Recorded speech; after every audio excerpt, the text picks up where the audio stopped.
He felt like a useless D-rank blacksmith, the kind of person who got laughed at whenever he introduced himself as a hunter.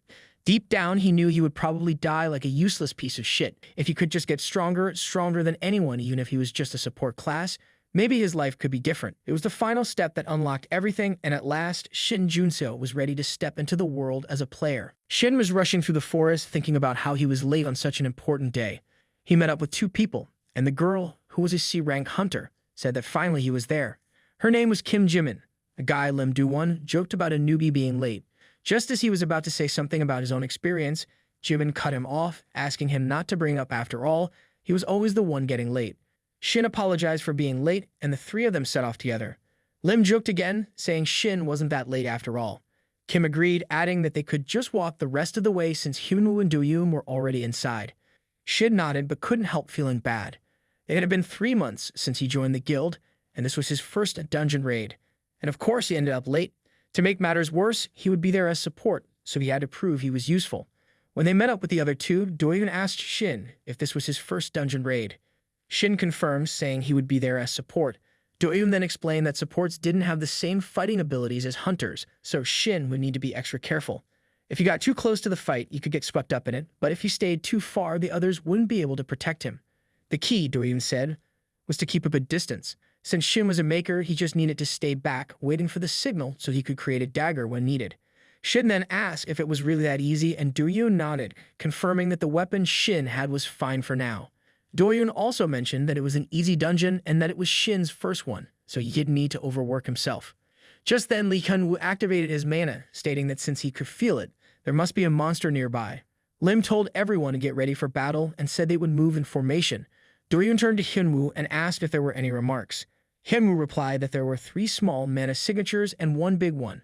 The big one was enough to be considered a boss monster. Do-yoon raised an eyebrow. Normally, the bigger ones stayed within their designated areas. He then said he would take on the boss and told the others to handle the smaller monsters. He asked Shin how long it would take to make a dagger if he hurried. Shin thought for a second and replied that around 20 seconds, but it will only last less than a minute. Do-yoon gave a satisfied nod and said that it was good and asked to start making it now, and they will get this done in 40 seconds. Just then, 3 blue monsters and 1 purple one appeared, charging toward them. Liv immediately took action, raising his shield and slamming it down onto the ground with deadly force. Meanwhile, Kim took out one of the monsters with a swift punch. The other 2 rushed forward to take on the others, but Kim noticed that the monsters were healing much faster than she had expected. She warned the group, letting them know they should be extra cautious. Lim and Lee were already in position, ready with their weapons and magic prepared for whatever came next. Lee used his magic to attack the monsters, launching a fireball that quickly took them out. He seemed pleased with the results, and Lim suggested that Shin help as well. Shin thought the attack order was great, and it was at that moment that he truly understood how the guild fought. Do-yoon called over to him, asking about the weapon. Shin mentioned that everything was ready, but he didn't want to get distracted.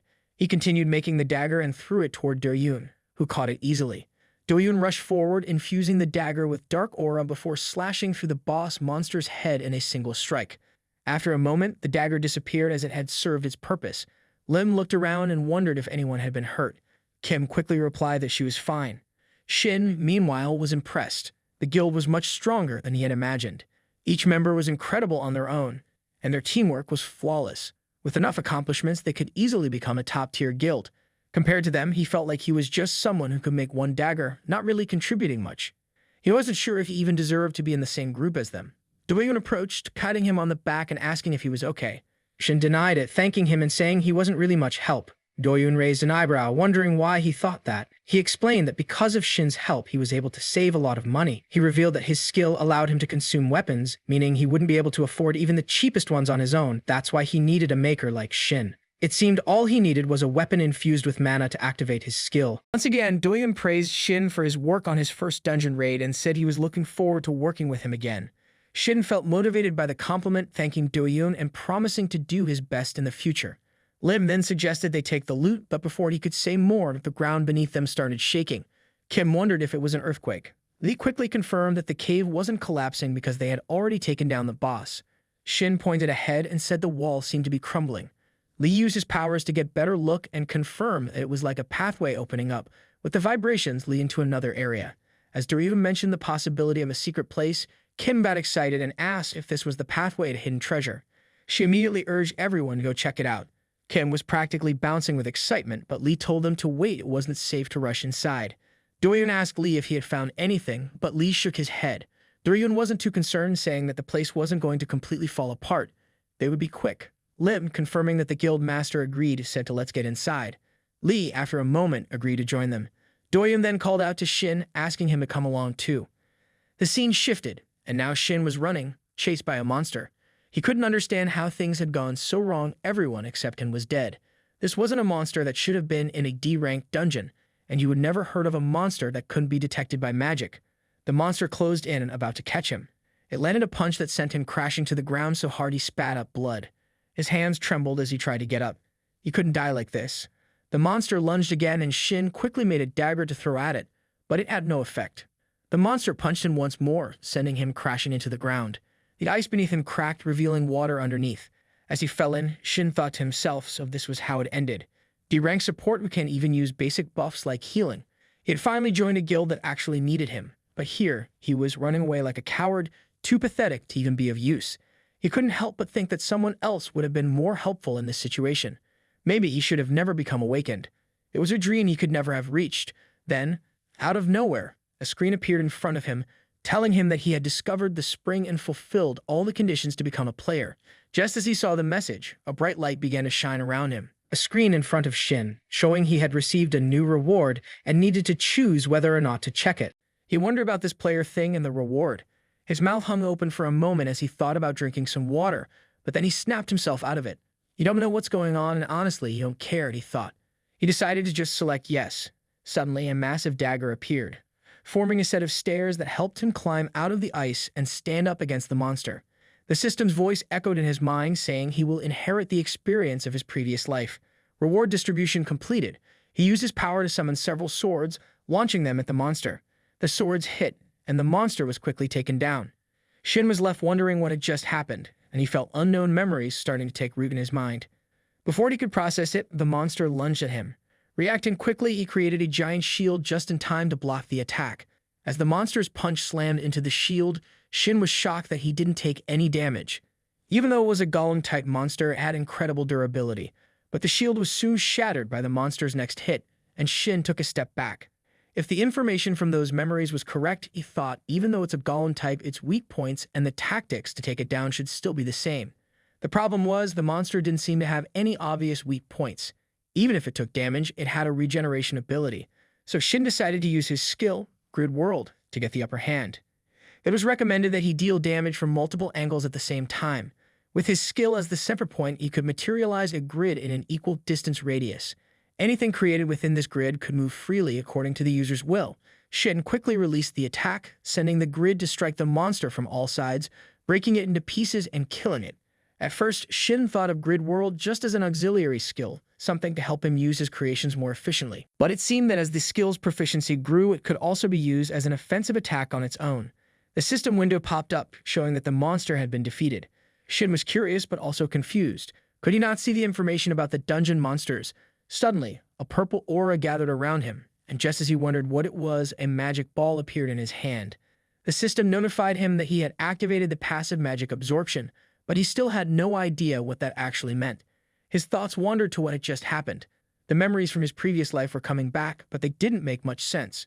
He tried to make sense of them. He could clearly remember a few years into the future. In that future, the world had fallen, and there were things too terrible to even mention. Somehow, he had absorbed all the experiences and knowledge from that future. But even though it was a future, Shin knew it probably wasn't the same future as the world he was currently in. There were so many things that didn't add up, and the status screen in front of him was something he had never seen in his previous life. He finally realized that he had really become a player. The term player referred to those few who were chosen and had undergone an awakening. According to his memories, players didn't exist in the world back then. In fact, 2 years from now, only a small number of awakeners would be chosen to become players. A blue screen would appear, visible only to those chosen, and in the future, a mysterious force called the System would shock all awakeners around the world. It sounded almost like a joke, but it was enough to leave everyone in disbelief. The System wasn't the only thing given to players. They also received unique rewards, strength, and skills that went far beyond what they had as awakeners. The System and these rewards came out of nowhere. Once the players started using them, their growth exploded compared to other awakeners. And thanks to the work of the guild leader, who was one of the first to become a player of the Doan Guild, the guild Shin was a part of was able to grow into a top-tier guild. While Shin didn't have a direct role in that, it was the catalyst for his growth in his previous life. Standing confidently in a developing guild, he had once thought it was convenient when he first heard about it. But now he truly understood how much of an advantage it had been. He thought he could check the skills he would learn and their proficiency in the system window, and it was pretty convenient when he found out about it. If his skill proficiency had transferred over from his previous life, the skill he used on the golem's corpse was something he didn't have back then. He hadn't heard of any other players with a skill like that, so he wondered if it was something only he had. The skill gathers energy from contaminated mana, and he had a vague idea of how to use it, so he decided to think about it later. Then he looked at the other dead bodies and said that taking care of them was the priority. The scene shifts to the Hunter Association headquarters, where a lady asked a boy if they just sent Shin home. The man was confused and asked what she meant. She explained that it was strange. A small guild had attacked an unconfirmed dungeon, and there had been an accident.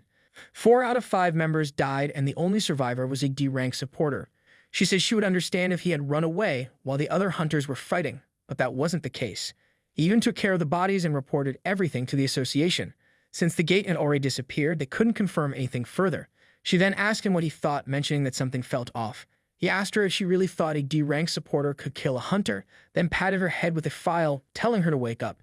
He reminded her that this wasn't a civilian case and that, even if something weird happened, they couldn't really figure out what went on in the dungeon. She mentioned that it was hurting. He asked her if she didn't have any other guesses, saying it seemed to happen more often these days. He then started moving away, mentioning that hunters who find a great dungeon and don't report it were a problem. If they report it to the association and it goes to auction, all they get was some prize money. So instead, they risk their lives to go in secretly. After all, it's almost impossible for a small guild to win a bid on a gate. He then told her to just call him if they needed additional investigation or something. She agreed. The man left, glancing at the file and noting that the boy's name was highlighted.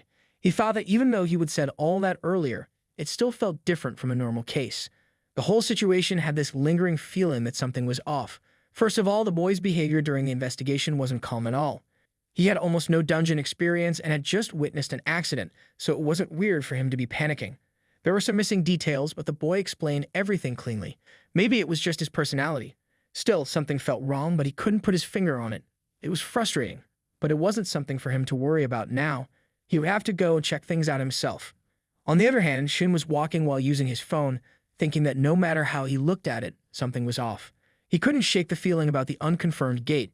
The dungeon didn't exist in the memories of his previous life, and when a guild member checked the gate bid form, it definitely had the association's stamp on it.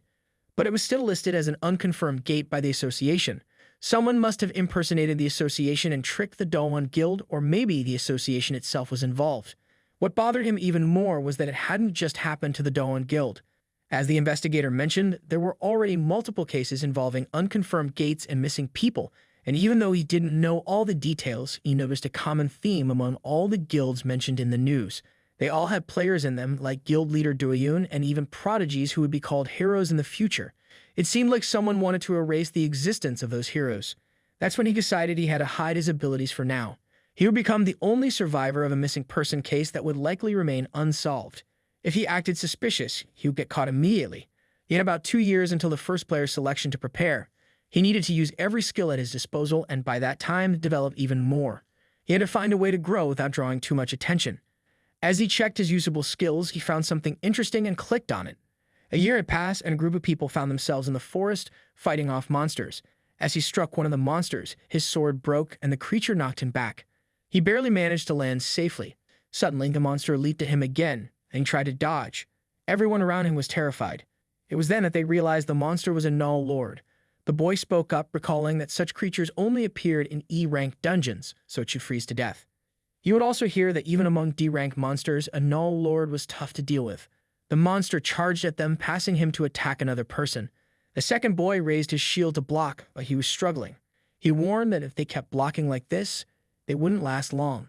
The first boy thought for a moment about the death gods of low-level hunters. The reason Null Lords were called that wasn't just because of their physical strength, but because monsters of that rank were usually weak to magic. No matter how low-level an adventuring party was, they relied heavily on magic. However, the Null Lord didn't follow that logic. Hunters who were usually confident in their low-level magic found themselves terrified for the first time. and the price for their overconfidence and complacency was usually the total annihilation of the party. He knew they only had one pure physical damage dealer, and he was terrible at hand-to-hand combat. His weapon had been completely destroyed, and he didn't have any spare weapons left, so he couldn't understand why the second boy was asking him to attack the monster. If he had known it would turn out like this, he wouldn't have been so greedy and gathered as many people as possible. He hadn't realized that his decision to use as few people as possible and include a magician would cause so much trouble. Then he spotted a boy mining off in the distance, someone who was also a helper. The first boy thought to himself that they already had a helper, but they were all about to die, and yet this other helper was acting so careless. As he watched, he saw the helper's weapon disappear, and he wondered if the boy had any maker aptitude. At this point, he couldn't expect much in terms of quality, but it was worth asking. He called out to the helper, who turned out to be named Shin. The boy walked up to Shin and asked if he was a maker, and if he could make a sword. Shin agreed, and the boy requested a sword, one that was sturdy and strong. Shin apologized, mentioning that he had joined as a helper, not as support. The boy replied, saying it wasn't the time to be making excuses. Didn't Shin see that they were all about to die? Evening would die if they didn't manage to kill the boss. Shin started making the sword, mentioning that there would be one condition. Once they cleared the dungeon, the boy had to forget everything about Shin's abilities. Also, when he received his share, he would have to pay Shin the amount on average support. If the boy was okay with that, Shin would help.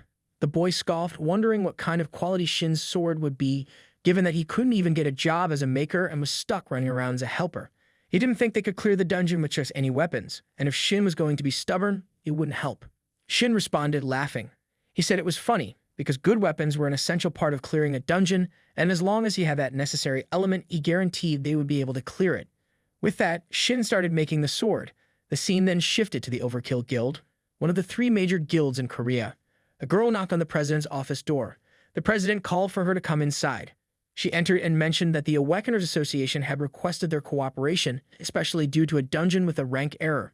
She agreed with the president's assumption that on the surface it was a request for cooperation, but it seemed like they would be willing to pay whatever Overkill asked. The president stated that those other guilds didn't have a choice. She added that there were barely any Awakeners who could enter a gate that had been forcibly closed. The president was watching the news when he saw a report about a group of hunters who had entered a dungeon with a rank error. As he looked at the group's photo, he spotted Shin and thought to himself that he had seen that face before. Then it hit him. A few weeks ago, a dungeon with a rank error had appeared in Sokogan, and the president had been dispatched to the area. He would drop by the scene, and that's where he had seen Shin. According to the report, Shin was listed as a helper. Even though rank error dungeons were still rare, with the survivors of such dungeons being counted on one hand, Shin had participated in 2 parties where everyone survived not once, but twice. It couldn't just be a coincidence. The girl then mentioned that more and more rank error dungeons seemed to be appearing. Just a few days ago, a D-rank dungeon had turned into a B-rank one, and the entire party had been annihilated instantly. The president responded, saying that the Awakeners Association must be having a headache over this. The girl added that many people were criticizing the association as it was their job to estimate, analyze, and announce the rank of a dungeon. The president thought to himself that the association must be suffering right now. He then suggested that those with a trespass skill in their guild should take on more commissions for a while and keep an eye on the situation. Then he wondered about the task he had asked her to look into. She mentioned that she had looked into it here and there, but she couldn't find a weapon maker who was a rank or higher. However, she did receive a B-rank weapon from a Japanese blacksmith, and she wondered if the president would want to test it. He replied, saying that she knew how any weapon below a rank would be destroyed as soon as he used his skills, and that there were only a few makers who were capable of making higher quality weapons to begin with. He stood up and asked her to look into it for now, as he was reaching his limit of wasting weapons like that. She agreed, and just as she did, someone entered the room, informing President Taehyun that something had happened. Taehyun asked what was going on, and the man explained that he had checked the location of the dispatch request sent by the association. It turned out to be a D-ranked dungeon where some of their newbies had entered as part of a free attack team. Taehyun asked about the measured ranks after those entries. The man revealed that it was ranked C, or an upper C rank. Taehyun, looking serious, said that he couldn't afford to lose his newbies, and it seemed like an urgent situation, so he would go there himself. The scene shifted to the dungeon gate, where the media was reporting on the situation. The crowd saw President Taehyun along with the girl and the man, and the reporters began asking the president to comment on the ongoing issue with rank error dungeons. Someone mentioned that the association had sent a cooperation request to them for the dungeon entry, and if those rumors were true, was that the reason Taehyun came himself because his guild members were part of the dungeon attack team. A lady there thanked Taehyun for coming, saying she didn't expect him to show up in person.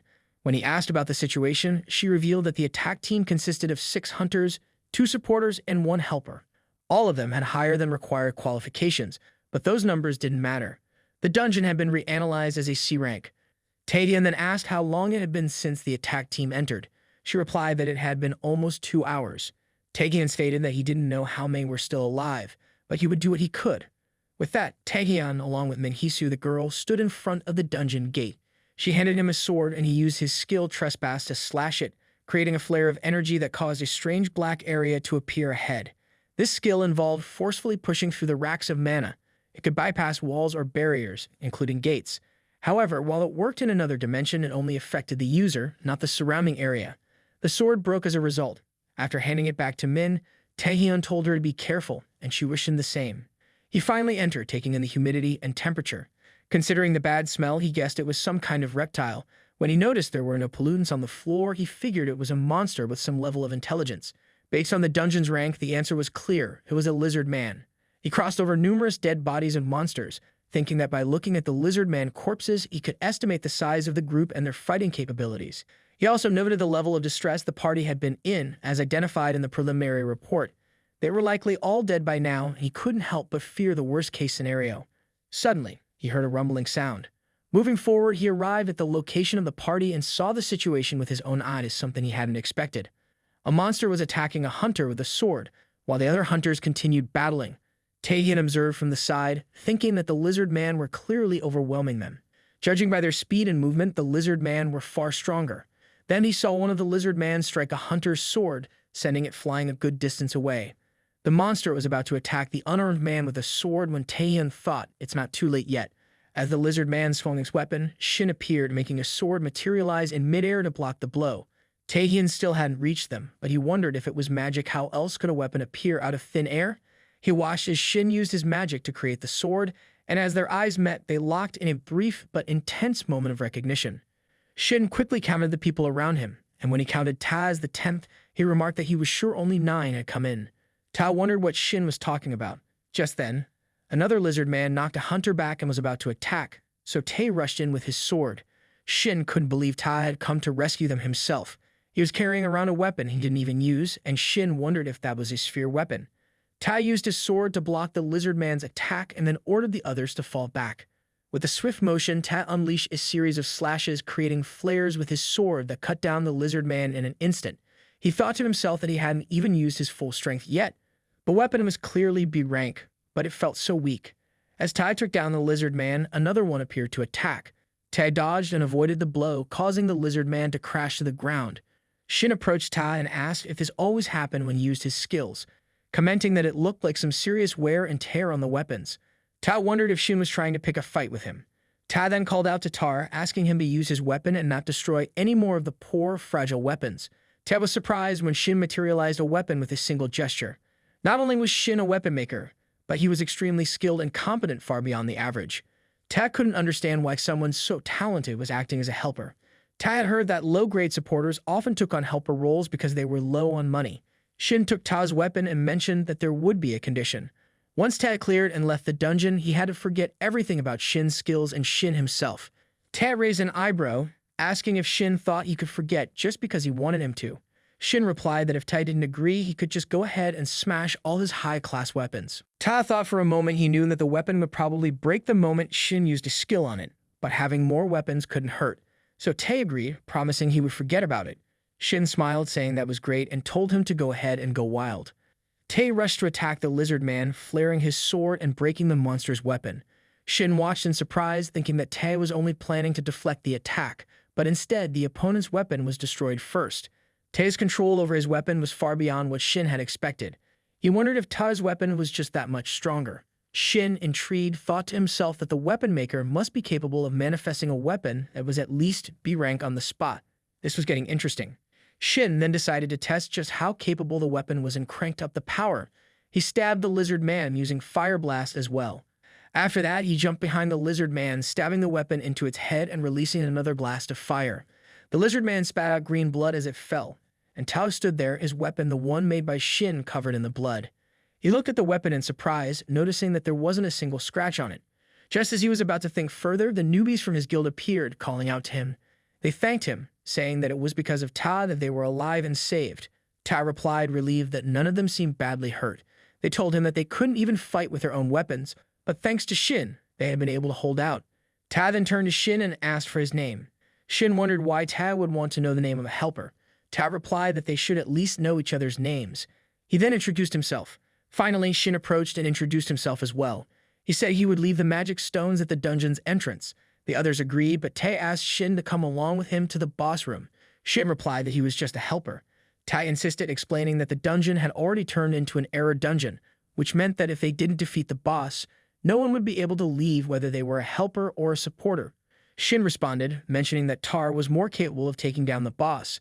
Ta stated that, as Shin had seen earlier, no other weapon could handle his skills. No matter how skilled Shin was, wasn't it pointless if he just smashed the weapon Shin had made for him? Shin replied that the weapons he made wouldn't break. Ta countered, saying that was what Shin thought, but this was an error-class dungeon. The creatures inhabiting this place were far beyond the average lizard man. And if the boss was just as strong, no amount of caution they took would be excessive. Shin agreed and started moving, his steps echoing as he followed Ta. When they reached the boss room, they saw the Lizard King and another lizard man. Ta suggested that it would be better for Shin to ignore any previous danger levels or information he had and focus on putting an end to it as quickly as possible. He warned that if they took too long, his weapon might snap in two. Shin again assured him the weapon wouldn't break, and if Ta didn't believe him, he could always test it out himself. The Lizard King commanded his minion to attack, and the lizard lunged forward with its paw. However, Shin and Ta skillfully dodged the strike. Ta then charged with his sword, but the lizard used its power to overwhelm him with intense pressure. Ta was disoriented, unable to comprehend what was happening. As he leaped into the air, the Lizard King jumped as well, attempting to strike Ta's weapon. After the clash, Ta was sent flying into the sky. The Lizard King swiftly climbed onto the lizard's head, and the creature unleashed a powerful flame attack toward Ta. Just in time, Shin created a protective shield barrier around Ta. The lizard retaliated, knocking Shin back. Ta, still in the air, turned to Shin and asked that wasn't he the one who makes weapons. Shin replied that a shield can be a weapon too and didn't get hit by one before. Ta flared his sword, promising that once they get out of there, he had plenty of questions for Shin. The Lizard King then conjured a long chain to strike Ta. However, Ta effortlessly stopped the chain with his fist, causing it to wrap around his sword. As the Lizard King tugged on the chain, Ta was pulled closer. Shin, urging Ta to focus, said to stop playing around and fight properly. In response, a second sword materialized in Ta's other hand. Ta, noticing the new weapon, questioned that didn't Shin tell me to test him, so shouldn't it be something for a pet?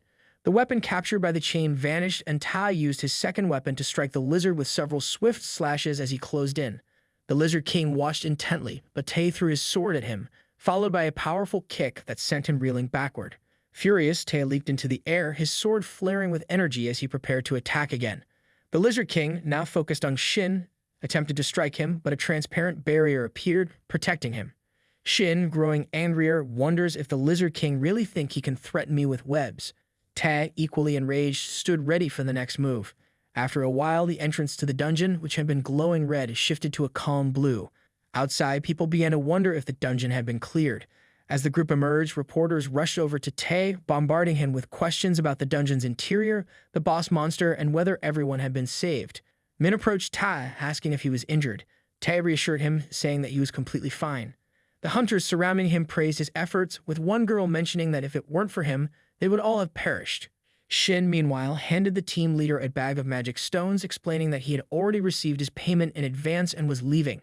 The team leader expressed his gratitude for Shin's hard work. Without acknowledging Ta, Shin silently left the area. The reporters then turned to Ta, eager to know how he managed to clear the dungeon so quickly. They suggested that the dungeon must have been easy for him. Ta shook his head in disagreement, and just as he was about to mention Shin's role, he realized that Shin had already gone. A girl then spoke up, commenting that while everyone else had been blocking and working together, Ta had handled the majority of the threats on his own. She asked Ta how everything had gone. A boy chimed in, expressing that all of their weapons had been destroyed and he had no idea how dangerous the situation was. He added that if it weren't for Ta, they would have all been wiped out long ago. Ta, slightly confused, asked the boy what he was talking about. He explained that when it came to the weapons, it was thanks to the person who had been crafting them for the group, which allowed them to last as long as they did. The boy apologized, and Ta then inquired about the support who had come as a helper and weapon maker. The boy seemed unsure about the weapon maker, acknowledging that the helper was indeed a support role, but wondered if that person had any special abilities. The girl replied that she wasn't sure about that. Tay, still puzzled, asked the others that didn't them all see how that helper made the weapons. The others were confused, wondering if he was referring to the pickaxe. Tad didn't believe that person even carried a pickaxe, but he had brought it and used it, though they must have lost it along the way. Tad then realized that the person had mined all the mana stones. As Ta wondered what was happening, he remembered that they had all received weapons from the same person, yet it felt as if they had forgotten that fact. He recalled Shin giving him a sword and telling him to forget everything related to his abilities. Ta then thought about the rental pay and how the person had used a skill exclusive to a rank or higher makers. Just then, a man called out to him, and Min noticed something was off. Ta handed a container to the man, then turned and left to search for Shin, wondering where he had gone and if he had already left. Meanwhile, Shin had been hiding while Tay searched for him. Min and the man approached, asking Ta what was wrong. Tay called out to Min, telling her he needed her to find someone for him. As Ta sat in his guild office, Min arrived with information about Shin's location. Around 10 o'clock that same day, Shin, accompanied by a 5-member team, had entered a D-ranked dungeon near Sampa. Ta nodded in agreement, mentioning that Sampa wasn't too far away. Min then hesitated before asking him something. She mentioned that she had a question that why he was so interested in a D-rank maker like Shin. Ta pondered for a moment, wondering if that's what it seemed like to her. He thought about how, on the surface, it was easy to dismiss Shin based on his status and background, which clearly indicated he was a D-rank. But Ta knew better. The rental pay skill alone disproved everything. The level of skill in that ability was beyond anything Ta had seen before. It wasn't just some ordinary skill, it was something with the potential to bring about great fortune. Yet it seemed that Shin was using it only to conceal his true identity. A weapon maker with such talents could easily reach a level far higher than D rank, and Ta was certain he would understand more when he finally met Shin again. At that moment, he would no longer feel the same doubt. Ta would be able to use his full power without worrying about the weapons breaking. Over the years, he had encountered countless blacksmiths who were considered great artisans, but none of their creations had ever met his expectations. He had tested the weapons of renowned blacksmiths, but every single one had eventually broken, unable to withstand his power. To make matters worse, the weapon-making abilities of most creators were limited to traditional forms of weapons. But Shin's abilities were clearly something different. But the weapons created by Shin far exceeded the limitations of ordinary abilities and weapon forms. It was as if those limitations simply didn't exist. With Shin's abilities, even the most difficult feats were possible things that he hadn't been able to accomplish before simply because he lacked the right weapon. Tay considered the usual clearing time for a D-ranked dungeon by a 5-member party. It typically took around 4 hours, and they had only 1 hour left. He then turned to Min and asked about his schedule for the day. She informed him that at 7 o'clock p.m., he had a meeting with the guild master, Kyamu. Tay decided to leave, instructing Min to cancel the meeting, as he needed to leave ahead of time. He wanted to avoid any chance of missing Shin. The scene shifted to the dungeon where a boy in armor had just defeated a boss. He was in shock, realizing that the ribbon used by the helper was indeed made by Shin. If such mana could destroy a boss weapon, Shin must surely be at least B rank. When the man's weapon shattered into 2 pieces, the boy thought they were done for. But to his surprise, he hadn't anticipated that the person who had entered as a mere helper would possess such an incredible ability. He marveled at the quality of Shin's work, admitting he had never seen anything like it before. Grateful, he thanked Shin, acknowledging that if it weren't for his help, they would have failed. He suggested that they should recruit him. A girl nearby agreed, commenting that it was a shame Shin was still going around as just a helper. The boy agreed, commenting that Shin certainly had a good eye for this kind of thing. Shin, however, was deep in thought. He realized he had used more mana than he would anticipated. He hadn't expected to encounter a party struggling so much, especially since it wasn't an era dungeon. As he began collecting the magic stones, he thought if only he had just a little more mana left back then, things wouldn't have gone so poorly. He recalled the intense heat that had filled the dungeon earlier, especially after defeating the golem. Once he had used up all his mana, the heat dissipated and never returned. The mana he felt now was no more powerful than that of a typical D-rank awakener. Still, there was a relief that he hadn't encountered any major problems while crafting the weapons. Shin also reflected on how his fast life memory had helped him in ways he hadn't expected. The maker's basic skill, creating, was designed to aid in the creation of specific objects. It was a highly intuitive skill, where the quality of the item created was directly proportional to the mana used. However, there was still one unknown aspect, another method that could enhance the performance of the skill, which Shin hadn't yet uncovered. What he did know was that the deeper his understanding of the object he was crafting, the higher the quality of the creation. The most remarkable aspect of the ability was that, as the quality of the item increased, the efficiency of the mana used also improved, This meant that even when using the same amount of mana to create identical objects, the quality would vary meaningfully based on the creator's level of understanding. After his hidden ability was revealed, Shin found himself reflecting on the various training he had undergone. He remembered his horse training, the material research, the lessons he received from a hunter as a support, and his time spent in the workshop learning the intricacies of crafting. Despite all this, the excitement he felt was more intense than he had expected. He continued mining, thinking that while he didn't know exactly how much better his abilities would become, he knew that, in comparison to the mana he was using, the quality was improving. However, it was clear that there were still limitations both in crafting and in using the rental pay skill. The process was still clunky, and he struggled to use both abilities effectively at the same time. As he gathered the magic stones, he thought about how expensive mana-related equipment was. That was why, for the time being, he couldn't afford to purchase any of it. Please, just a few more mana points, he thought, knowing that mana-related items were among the few things that could be mass-produced. He made a mental note to order more potions. Although his earnings as a helper were modest, he was still struggling to get by. No one would accept a D-rank maker as a full-time support, so he didn't have many options. But at least the results of his efforts were promising, and for that, he was relieved. He opened his status window and saw that there was only a small amount left until he reached his mana absorption goal. About 20% remained. He realized that a few dungeon clears wouldn't be enough. A single man clear only contributed just over 1% of the total mana, and the efficiency was far too low. The only remaining option, it seemed, was to enter in a rank error dungeon. To absorb a large amount of mana at once, entering the ranker dungeon was the only method. Unlike other dungeons, it allowed for significantly more mana absorption, which was exactly what he had been seeking. The problem was that he couldn't predict the difficulty of the ranker dungeon before entering. It would have been tough without Ta's presence, as the previous experience had proven. He concluded that there would likely be at least a C-rank boss, and so he needed to prepare accordingly. The only way to grow as a D-ranked awakener for now was to focus on the rewards gained from mana absorption. The team leader acknowledged their efforts and appreciated their work. As they were leaving, he mentioned they would meet again in the future. Shin felt satisfied that he had created lasting memories with them. Just then, Tae caught up to him and asked if Shin remembered him. Shin realized his efforts hadn't had much impact, and in response he asked Ta if he would believe him if he said he didn't.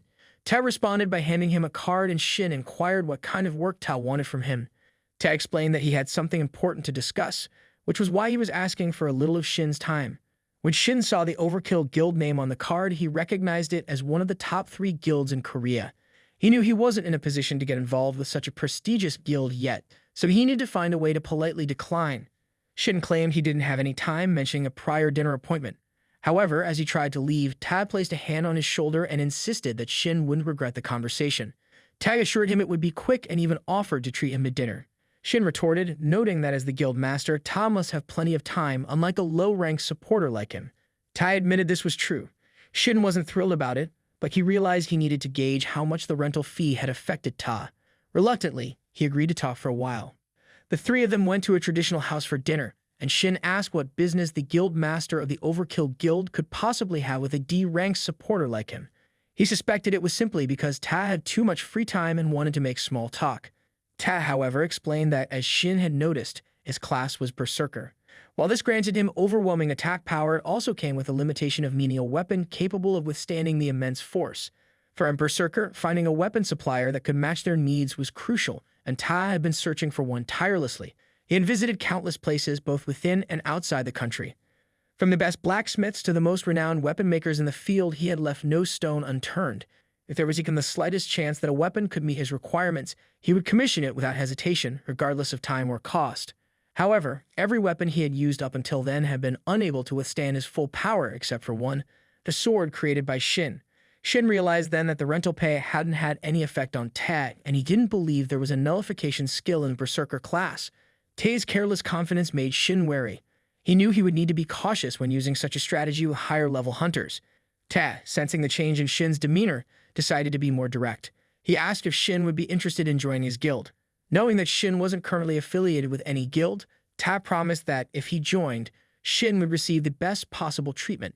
Ta offered Shin a contract fee of 10 billion, along with separate payments for operational expenses and dividends. The contract would be for 1 year, and each time it was extended, the fees would increase by 10%. As he was about to explain that the exact details would be in the contract, Shin quickly apologized, explaining that he had no intention of joining a guild and would have to decline the offer. With that, Ta had no further discussion to offer. Shin stood up to leave and thanked him for the meal. Ta called out to him once more, but Shin didn't stop. Min, who had been quietly observing, asked Ta why he had made such an offer to Shin. There seemed to be no clear reason for it, yet the conditions were trivial. Ta responded by saying that if Min were to face a situation like Shin's, she wouldn't question the offer. He continued, mentioning that while the weapon Shin had created hadn't fully reached its potential, it was the first one that felt like it could withstand everything he had to give. Min hesitated, still unsure, but Ta pressed on. It wasn't just about the sensation of the weapon itself. He asked her to consider the total sum of all the high-level weapons he had destroyed over the past year. Min realized then that the guild master's expenses on weapons were astronomical, especially when factoring in the cost of those weapons being destroyed because they couldn't handle the pressure. If the weapon wasn't above a certain rank, his abilities wouldn't even be able to be fully unleashed. Min then remarked that, if that were the case, the contract fee Ta offered would mean very little. However, the issue up until now had been that no one, not even those considered the best in the field, had been able to craft a weapon that could withstand such power. Ta responded by explaining that the fact Shin had this ability was exactly why he wanted to recruit him at any cost, regardless of the offer he made. Shin, as he walked away, thought to himself that there might come a day when he would have to turn down an offer from one of the top 3 guilds, the Overkill Guild, and from Tagian himself. While it was a tempting offer, he knew it was still too early for him. He decided to wait patiently, certain that Ta would come back to him again. The scene then shifted to a dungeon where several goblins were being slain. Suddenly, one boy's arm was severed by a mysterious figure. Another boy, witnessing this, asked the man who he was. The man wielded a giant sword, and his actions were so striking that they would be remembered for a long time. At a moment like this, most people would be whining or begging for their lives, losing consciousness from the pain. But this person, the one who would eventually become a hero, was different. He stabbed the first boy, killing him without hesitation. The second boy, stunned and confused, wondered what had just happened. Was the man trying to kill them all and take their trophies? The man, not concerned with such a mundane reason, responded that it wasn't his intention to explain himself. He saw it as a waste of energy to explain anything to someone who was about to die. But he would share everything if the boy managed to defeat him, so he would better hurry and try. The boy realized the man was not an easy opponent. At this ambiguous distance, he would surely die. So he resolved to either lose an arm or a leg in an attempt to fight back. He charged at the man, but the man blocked the attack effortlessly with his massive sword and swung it back with such force that the boy's sword was sent flying into the air. The boy was stunned. The man then kicked the boy with such strength that he was knocked back. He muttered that it was so disappointing, and excited by the fight, the man said it was his first hero-ranked subjugation in a year. However, to think that the boy was such an insignificant opponent was a letdown. Still, he commended the bravery it took for the boy to challenge him. The boy, now on the ground and realizing his fate, pleaded for his life. The man coldly replied that he would send the boy off cleanly, and with that, slashed him dead. As the boy fell lifeless, the man moved forward, reflecting that he had hoped for a more challenging fight. It hadn't even served as a decent warm-up. The boy had worn an unfair expression in his last moments, but there was no need for concern. The report would make it clear that they had fought valiantly against the boss and died heroically. He tossed the dead body of the boy aside, remarking that this was a common occurrence in a rancor dungeon. He checked the collection of photos of the deceased, saying that his collection was growing, and that he lived for moments like this. The only thing that felt strange to him were the heals. The energy they gave off unsettled him. He told her to hide them for now, or at least make it less obvious when the priestess arrived. She emerged, apologizing for the delay, explaining that she had come in haste because there were precious ingredients nearby. He raised an eyebrow, wondering what could possibly be so valuable, but he dismissed it, thinking that all those people were idiots. That's why he had warned her not to listen to the priestess and to wait a little longer. She wondered aloud about his words and asked if he was implying that he wanted to go against the wishes of the executor. He scoffed and referred to the executor as a sensitive bastard, explaining that he was simply suggesting they clean up the situation first. She offered to handle it, assuring him it was her specialty. He reminded her not to forget their promise that she would let him face an S-rank hunter, and that was the only reason he had been associating with her. He also added that he hadn't been able to fully unleash his power yet and wanted the opportunity to do so without any hesitation. She agreed, reassuring him not to worry as she would contact him soon. She tore open the belly of the dead body, wondering what would emerge next. Suddenly, a monster appeared from within the corpse. Her eyes lit up with excitement as she called it the child, confirming that the executor had been right after all. The scene shifted to a portal where a group of hunters was gathered. Shin approached a man who was concealing his face with a mask and carrying a weapon case. He was visibly surprised when he saw the man, and it was none other than Ta. Ta seemed just as surprised to see Shin and wondered aloud why he was there. Shin asked him why he had come, and Ta replied with a grin, noting that Shin had a good eye for recognizing him. Shin explained that he only knew one person who carried a weapon case like that and then asked Tai again why he was there. Tai responded that he was there to attack the gate. Shin raised an eyebrow and asked why a D-rank gate, of all things. Tai explained that the guild member who was supposed to enter had suddenly fallen ill, so he was filling in as their substitute. Before Shin could say anything more, a man called out to them, urging everyone to head inside. Tai turned to Shin and said to let's get going. As they began to move, Shin couldn't help but think to himself that he knew Ta would show up eventually, but he hadn't expected him to be so quick. Now he would have to adjust his plans accordingly. They all finally entered and Ta turned to Shin, asking why he had refused to join the guild. Shin replied that he had already rejected the offer and didn't want to discuss it any further. A boy asked a girl if she had heard about the auction for the C-rank gate that had taken place that morning in Chunshin. The girl confirmed, and the boy told her he had heard that the Hyunmoon Guild had acquired it in one go. She agreed, mentioning that her friend was there and had heard that the bidding had reached such a high price that no one else dared to compete. Shin, overhearing this, thought to himself that the Hyunmoon Guild had purchased a C-rank gate, and he wondered if they had found something special inside. Ta then asked Shin if he was interested in buying gates himself. He explained that if Shin joined their guild, he would be able to easily acquire special gates above B rank, as there were certain privileges that came with the guild's name. Shin reflected on Ta's words. To most awakeners, the name of their guild was of utmost importance. It not only brought them the envy and admiration of the public, but also granted them opportunities for other lucrative jobs, along with incomparable revenue and rewards. Furthermore, their vested rights within the guild allowed them access to countless privileges. For high-level special gates, the guild members could secure entrance tickets, and their influence wasn't determined solely by talent. Political connections played a major role in gaining access to these opportunities. This structure meant that rare treasures, those that could be earned through such gates, would naturally fall into the hands of the larger guilds. Tae told Shin that, as an awakened, he must have a goal he was working towards. Whatever that goal was, with the backing of Overkill, it would be easier for Shin to achieve. He couldn't understand why Shin would reject such an offer. Shin coldly responded that it was none of Tae's business. He vaguely knew what he was doing, and since there was probably never been anyone who had rejected an offer from the Overkill Guild, he wanted to make it clear, no matter what, he was not going to join any guild. Ta wondered aloud if Shin's rejection was due to some trauma from the annihilation of the Doan Guild, which he had read about in the report, or if there was another reason. Whatever it was, Tae wasn't going to give up so easily. As they continued ahead, a boy was visibly frightened by the sight of spider webs covering the ceiling. They pressed on, and soon a man spoke up, telling them that they were about to enter the monster's territory. Noticing the group's inexperience, he quickly began to explain the situation. He started by confirming that they had all received the reconnaissance report. The monsters they would face were legion spiders. The level of difficulty for each individual spider was low, but their special traits made them a threat. These spiders lived in groups, and the reconnaissance report indicated that there were approximately 50 of them, which wasn't an overwhelming number. However, they possessed paralysis poison in their fangs, so the man warned them to be careful not to get bitten. Ta heard a sound and quickly told everyone that the monsters were coming soon, urging them to stick close to him. Shin, unfazed, replied that they didn't need to worry about the support and helpers. They should just prepare for the fight. Ta, however, addressed the team's competency, reminding them that it was essential to protect the support and helpers.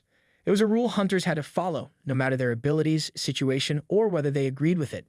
Shin scoffed, telling him that no hunter would be foolish enough to follow such a rule. Just then, someone mentioned that the spiders were approaching. A boy holding a sword was visibly trembling, but he was trying to calm himself. He reminded the others that they could defeat the spiders if they stuck to what they had learned. As one spider jumped toward them, the boy swung his sword, effortlessly slicing it down in a single slash. Another boy used his shield to protect himself, while the girl with the magic staff cast spells, attacking the spiders with bursts of energy. Ta thought to himself that, for a D-rank team, their performance wasn't bad, and he didn't have to worry about them too much. Shin, however, was taken aback when he saw the large group of spiders. He hadn't expected it to be more than a few dozen. As the spiders rushed to attack, Ta drew a fire-based weapon and began fighting back, thinking that the durability of each legion spider was fairly low, even among ranked monsters. He realized that even without using the blade itself, all they needed to do was release a bit of sword ki to defeat them. At this rate, he would be able to finish the raid without even losing a weapon. Suddenly, Shin heard a few hunters calling for help, as the river was surrounded by a large number of spiders. The boy with the shield warned that the spiders wouldn't stop coming and that there were only a few hunters who had done the reconnaissance. The second boy mentioned that things were going to get rough, and the girl with the magic staff was also reaching her limit with her mana. Tae glanced at Shin and suggested they move toward the trouble. He then told Shin to follow him. Shin, however, responded that Ta should go ahead and help while he finished handling things on his side. Ta was surprised by Shin's reaction, but before he could respond, a spider jumped at Shin. Ta shouted for him to get down, realizing that Shin could easily get caught up in the attack if Ta used his sword recklessly. But Shin quickly reacted, opening his eyes and shaping his power into a square form above the spider. With a swift movement, he launched his attack, killing the spider instantly. The creature collapsed at his feet. Shin thought to himself that, of all the weapons he could currently make, the sword was the one with the greatest craftsmanship.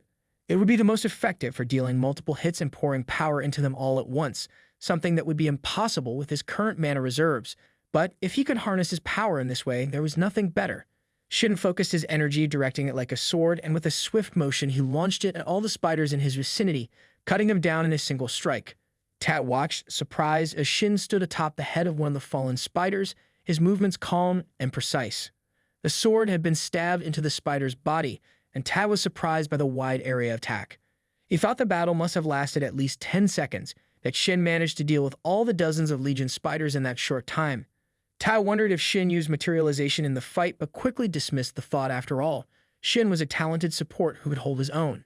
Shin, on the other hand, was wondering what Tai was doing and decided to go help the others. He saw that the three of them were surrounded by spiders and the creatures were getting closer. Tai realized the situation wasn't looking great, and they would talk properly once everything was resolved. Shin pointed to his bag, signaling Ta to take care of the situation as people might not believe that a helper could do such things. Ta quickly rushed in with his sword and started attacking the spiders.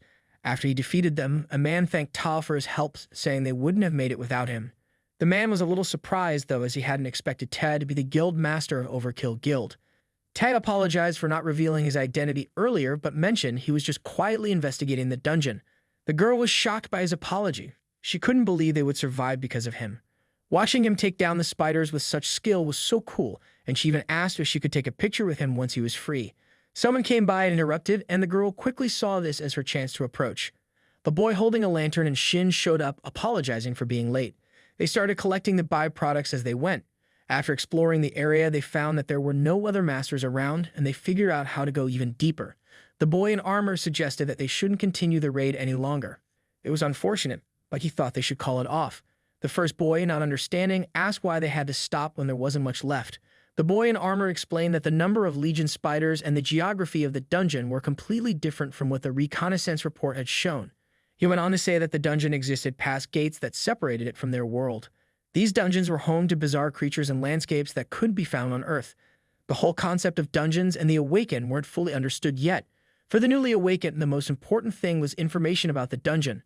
Unfortunately, not many awakened individuals could adjust to environments they would never encounter before. This meant that failing the raid, especially in a worst-case scenario, could lead to death. That's why the role of scouts had become so vital. The Awakened with the ability to detect or hide their traces started gathering and taking on dungeon reconnaissance commissions. As a result, the dungeon clear rate began to rise significantly, and these individuals came to be known as scouts.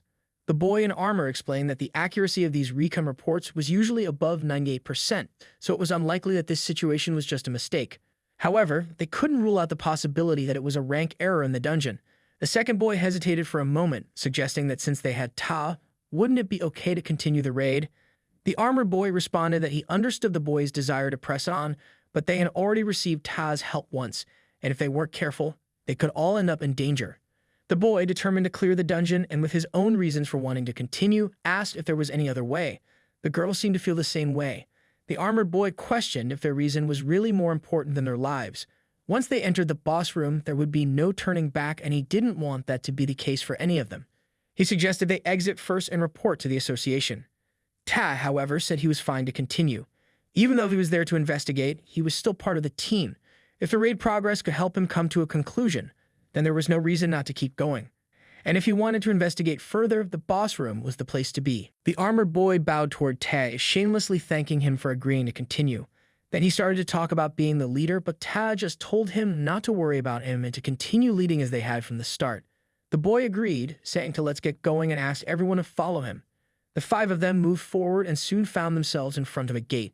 The leader, sensing they were at the boss room, said he would do a final briefing. He explained that the dungeon's boss was the Legion Queen leader with a danger level of D+. Her overall battle ability was low, so she was considered an easy boss, mainly focused on breeding Legion spiders. However, that was just the original intel, and they had no idea what lay behind the door. He gave a final nod, saying to let's head inside.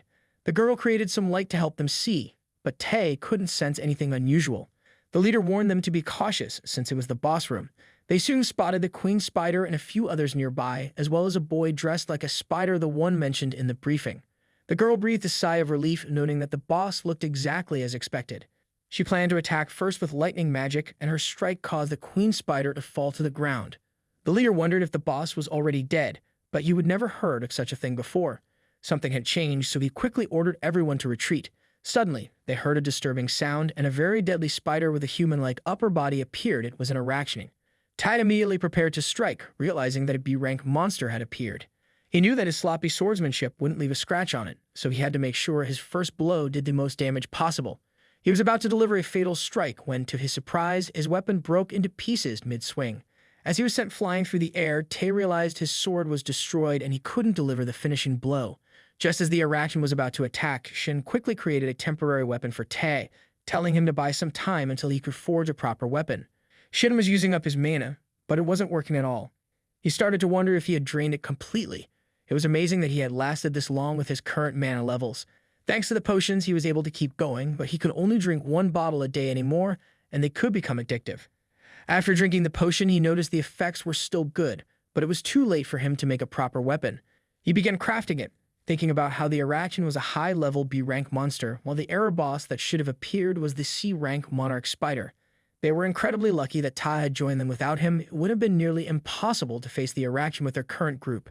When the danger level hit B, everything changed and the fight became much harder. The arachne was battling Ta, who was surrounded by flares.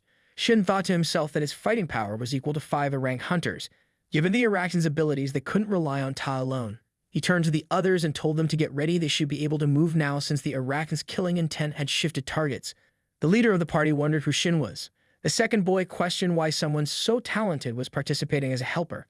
The girl wondered if Shin had come along with Ta. Shin ignored their questions and told them that they had something to deal with first.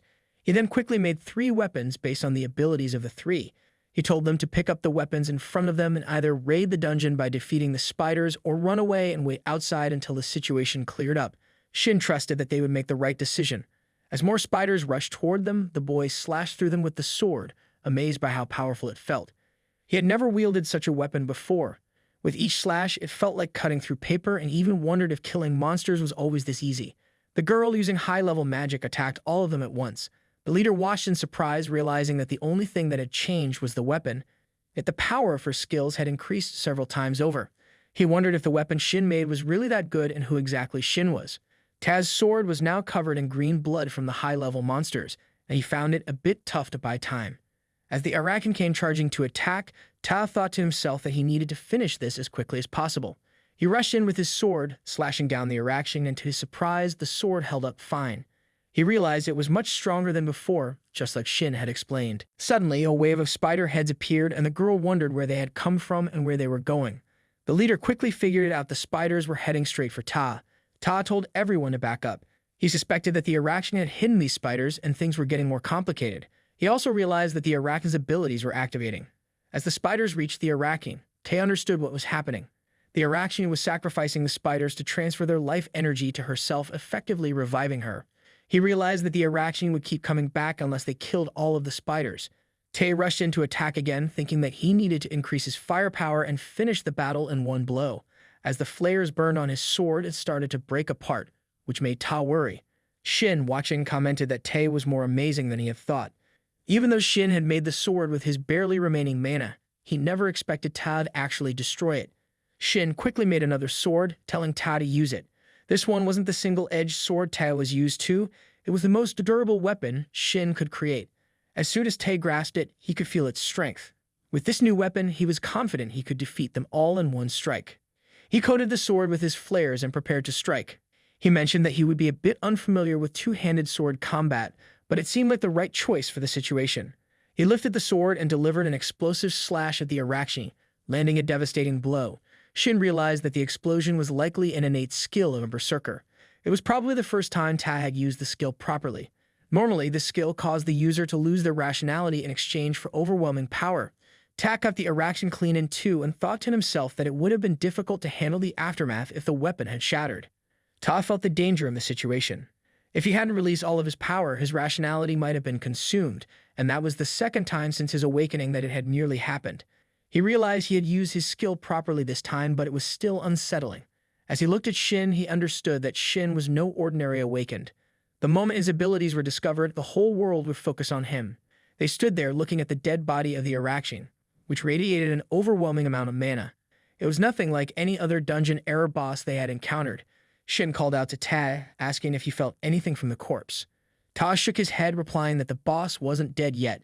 Since they had gotten rid of all the remnants, it wouldn't be able to come back to life. Shin agreed, thinking that even high-grade hunters couldn't sense the mana the way they had. Suddenly, Tae's passive skill, mana absorption, activated. As he read the description on his screen, he discovered that he had also obtained a new skill, demonic weapon production. Tae was curious about this new skill. He read more about it, but he couldn't even imagine what kind of demonic weapons it might produce. He didn't remember anything specific about the demonic realm, though it was something they all knew of in some way. It was a bit disappointing that there were no mana-related rewards, but he shrugged it off. It was fine.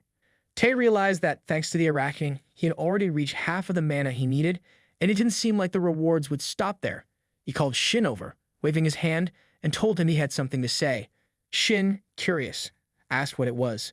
Tae bowed deeply and began by apologizing. Regardless of his refusal, Tae admitted that it had been impolite of him to ask Shin to join their guild both as a person and as a guild master. He offered his sincere apologies. Shin was taken aback by this sudden change.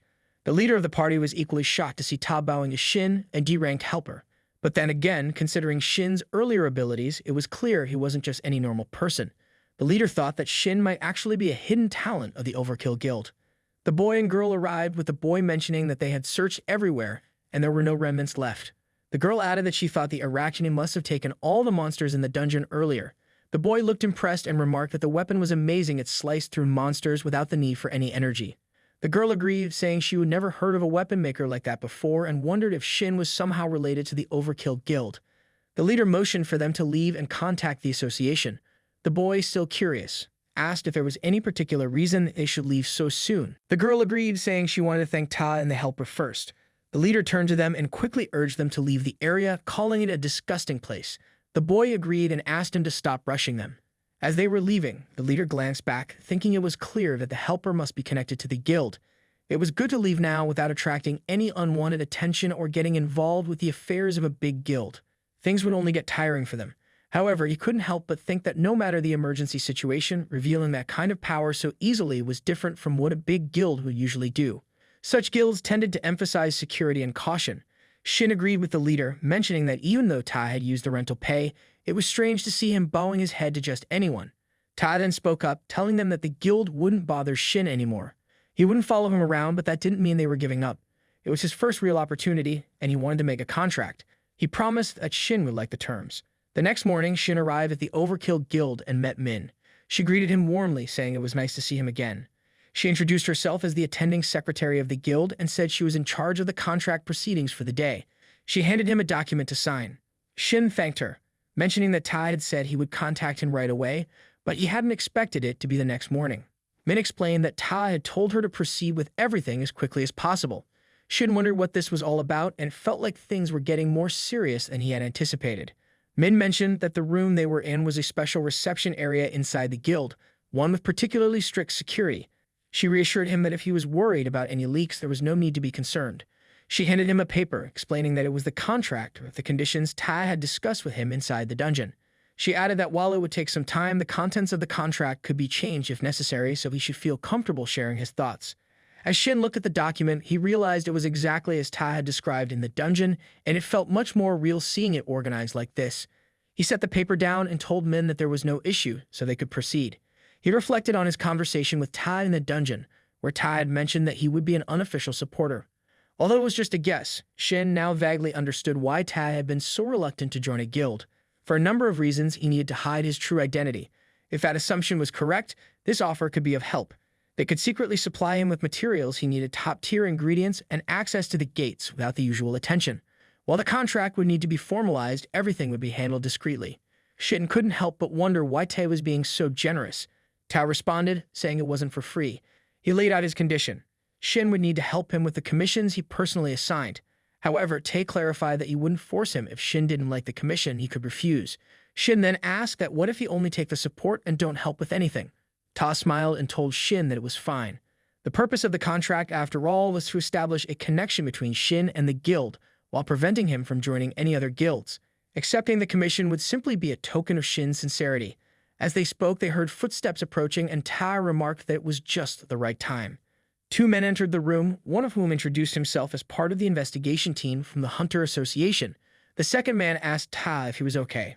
The first man stated that they needed to get going, and that he would hear Ta's response outside. Before they left, Kei turned to Shin and said that he hoped for a positive response. If Shin felt burdened by any of this, he didn't have to accept. Tai added that Shin's abilities were far more valuable than anything in the contract. Shin paused for a moment, reflecting on his original plan. His goal had been to leave a strong impression on Ta and maintain a relationship with the guild without formally joining it. In the end, though, he decided to sign the contract, asking when he would receive the support. Min smiled and pulled out a small box, explaining that Shin could start receiving the support right away. She also told him that if there was anything else he needed, to just let her know. This was a gift from Ta to commemorate the signing of the contract. Min added that she had heard Ta had found something useful in Arakan's room. Shin opened the box slightly before closing it again. He thanked her, placing it carefully in his bag. He then handed her a list of the support materials he needed and asked where he could receive them. Min mentioned that if it was that much, the materials would be available in about a week. However, she added that she might be crossing a line, but she didn't think those materials would be of much help to Shin. Shin agreed, mentioning that he wasn't planning to use them anyway. He stood up, saying he had someone else to meet and needed to leave. He made his way to another building and waited there. As he checked his phone, he noticed it was around the time she was supposed to arrive. Finally, he saw her walking toward him, Jia, and a rank hunter. The scene reminded Shin of the past, back in the forest, where Jia had attacked and killed a monster with ease. It was a time after the player selection, when she was hailed as the hunter prodigy, the god archer. Jia approached the reception desk, excusing herself, and asked for the entrance to the training gate. She showed her card, and the lady behind the desk immediately recognized her as an A-rank hunter. The lady then asked if the C-rank training gate would be acceptable. Jia politely declined and requested the D-rank gate instead. Both the lady and a man at the desk were confused by this. The lady thought to herself that it hadn't been long since Jia was officially recognized as an A-rank awakened. Even so, Jia had very little experience and had only entered a few gates up until that point. The man, too, had seen lower-ranked awakened people give up on the awakened life altogether, but he had never seen an A-rank ask for such a request. For some reason, Jia seemed like she might be demoted. An awakened's rank was initially determined by the amount of mana they could absorb. When the blue energy poured out of the cracks, mana flowed into everyone's bodies, but the amount each person could absorb varied. The more mana a body could hold, the stronger the abilities they could manifest. The association began to analyze the mana levels of each individual, and those who absorbed more than a fixed amount were officially recognized as awakened. From there, they divided people into ranks based on how much mana they could hold, and once assigned a rank, it was generally fixed. Even if someone was of a lower rank, they could improve their performance through dungeon raids.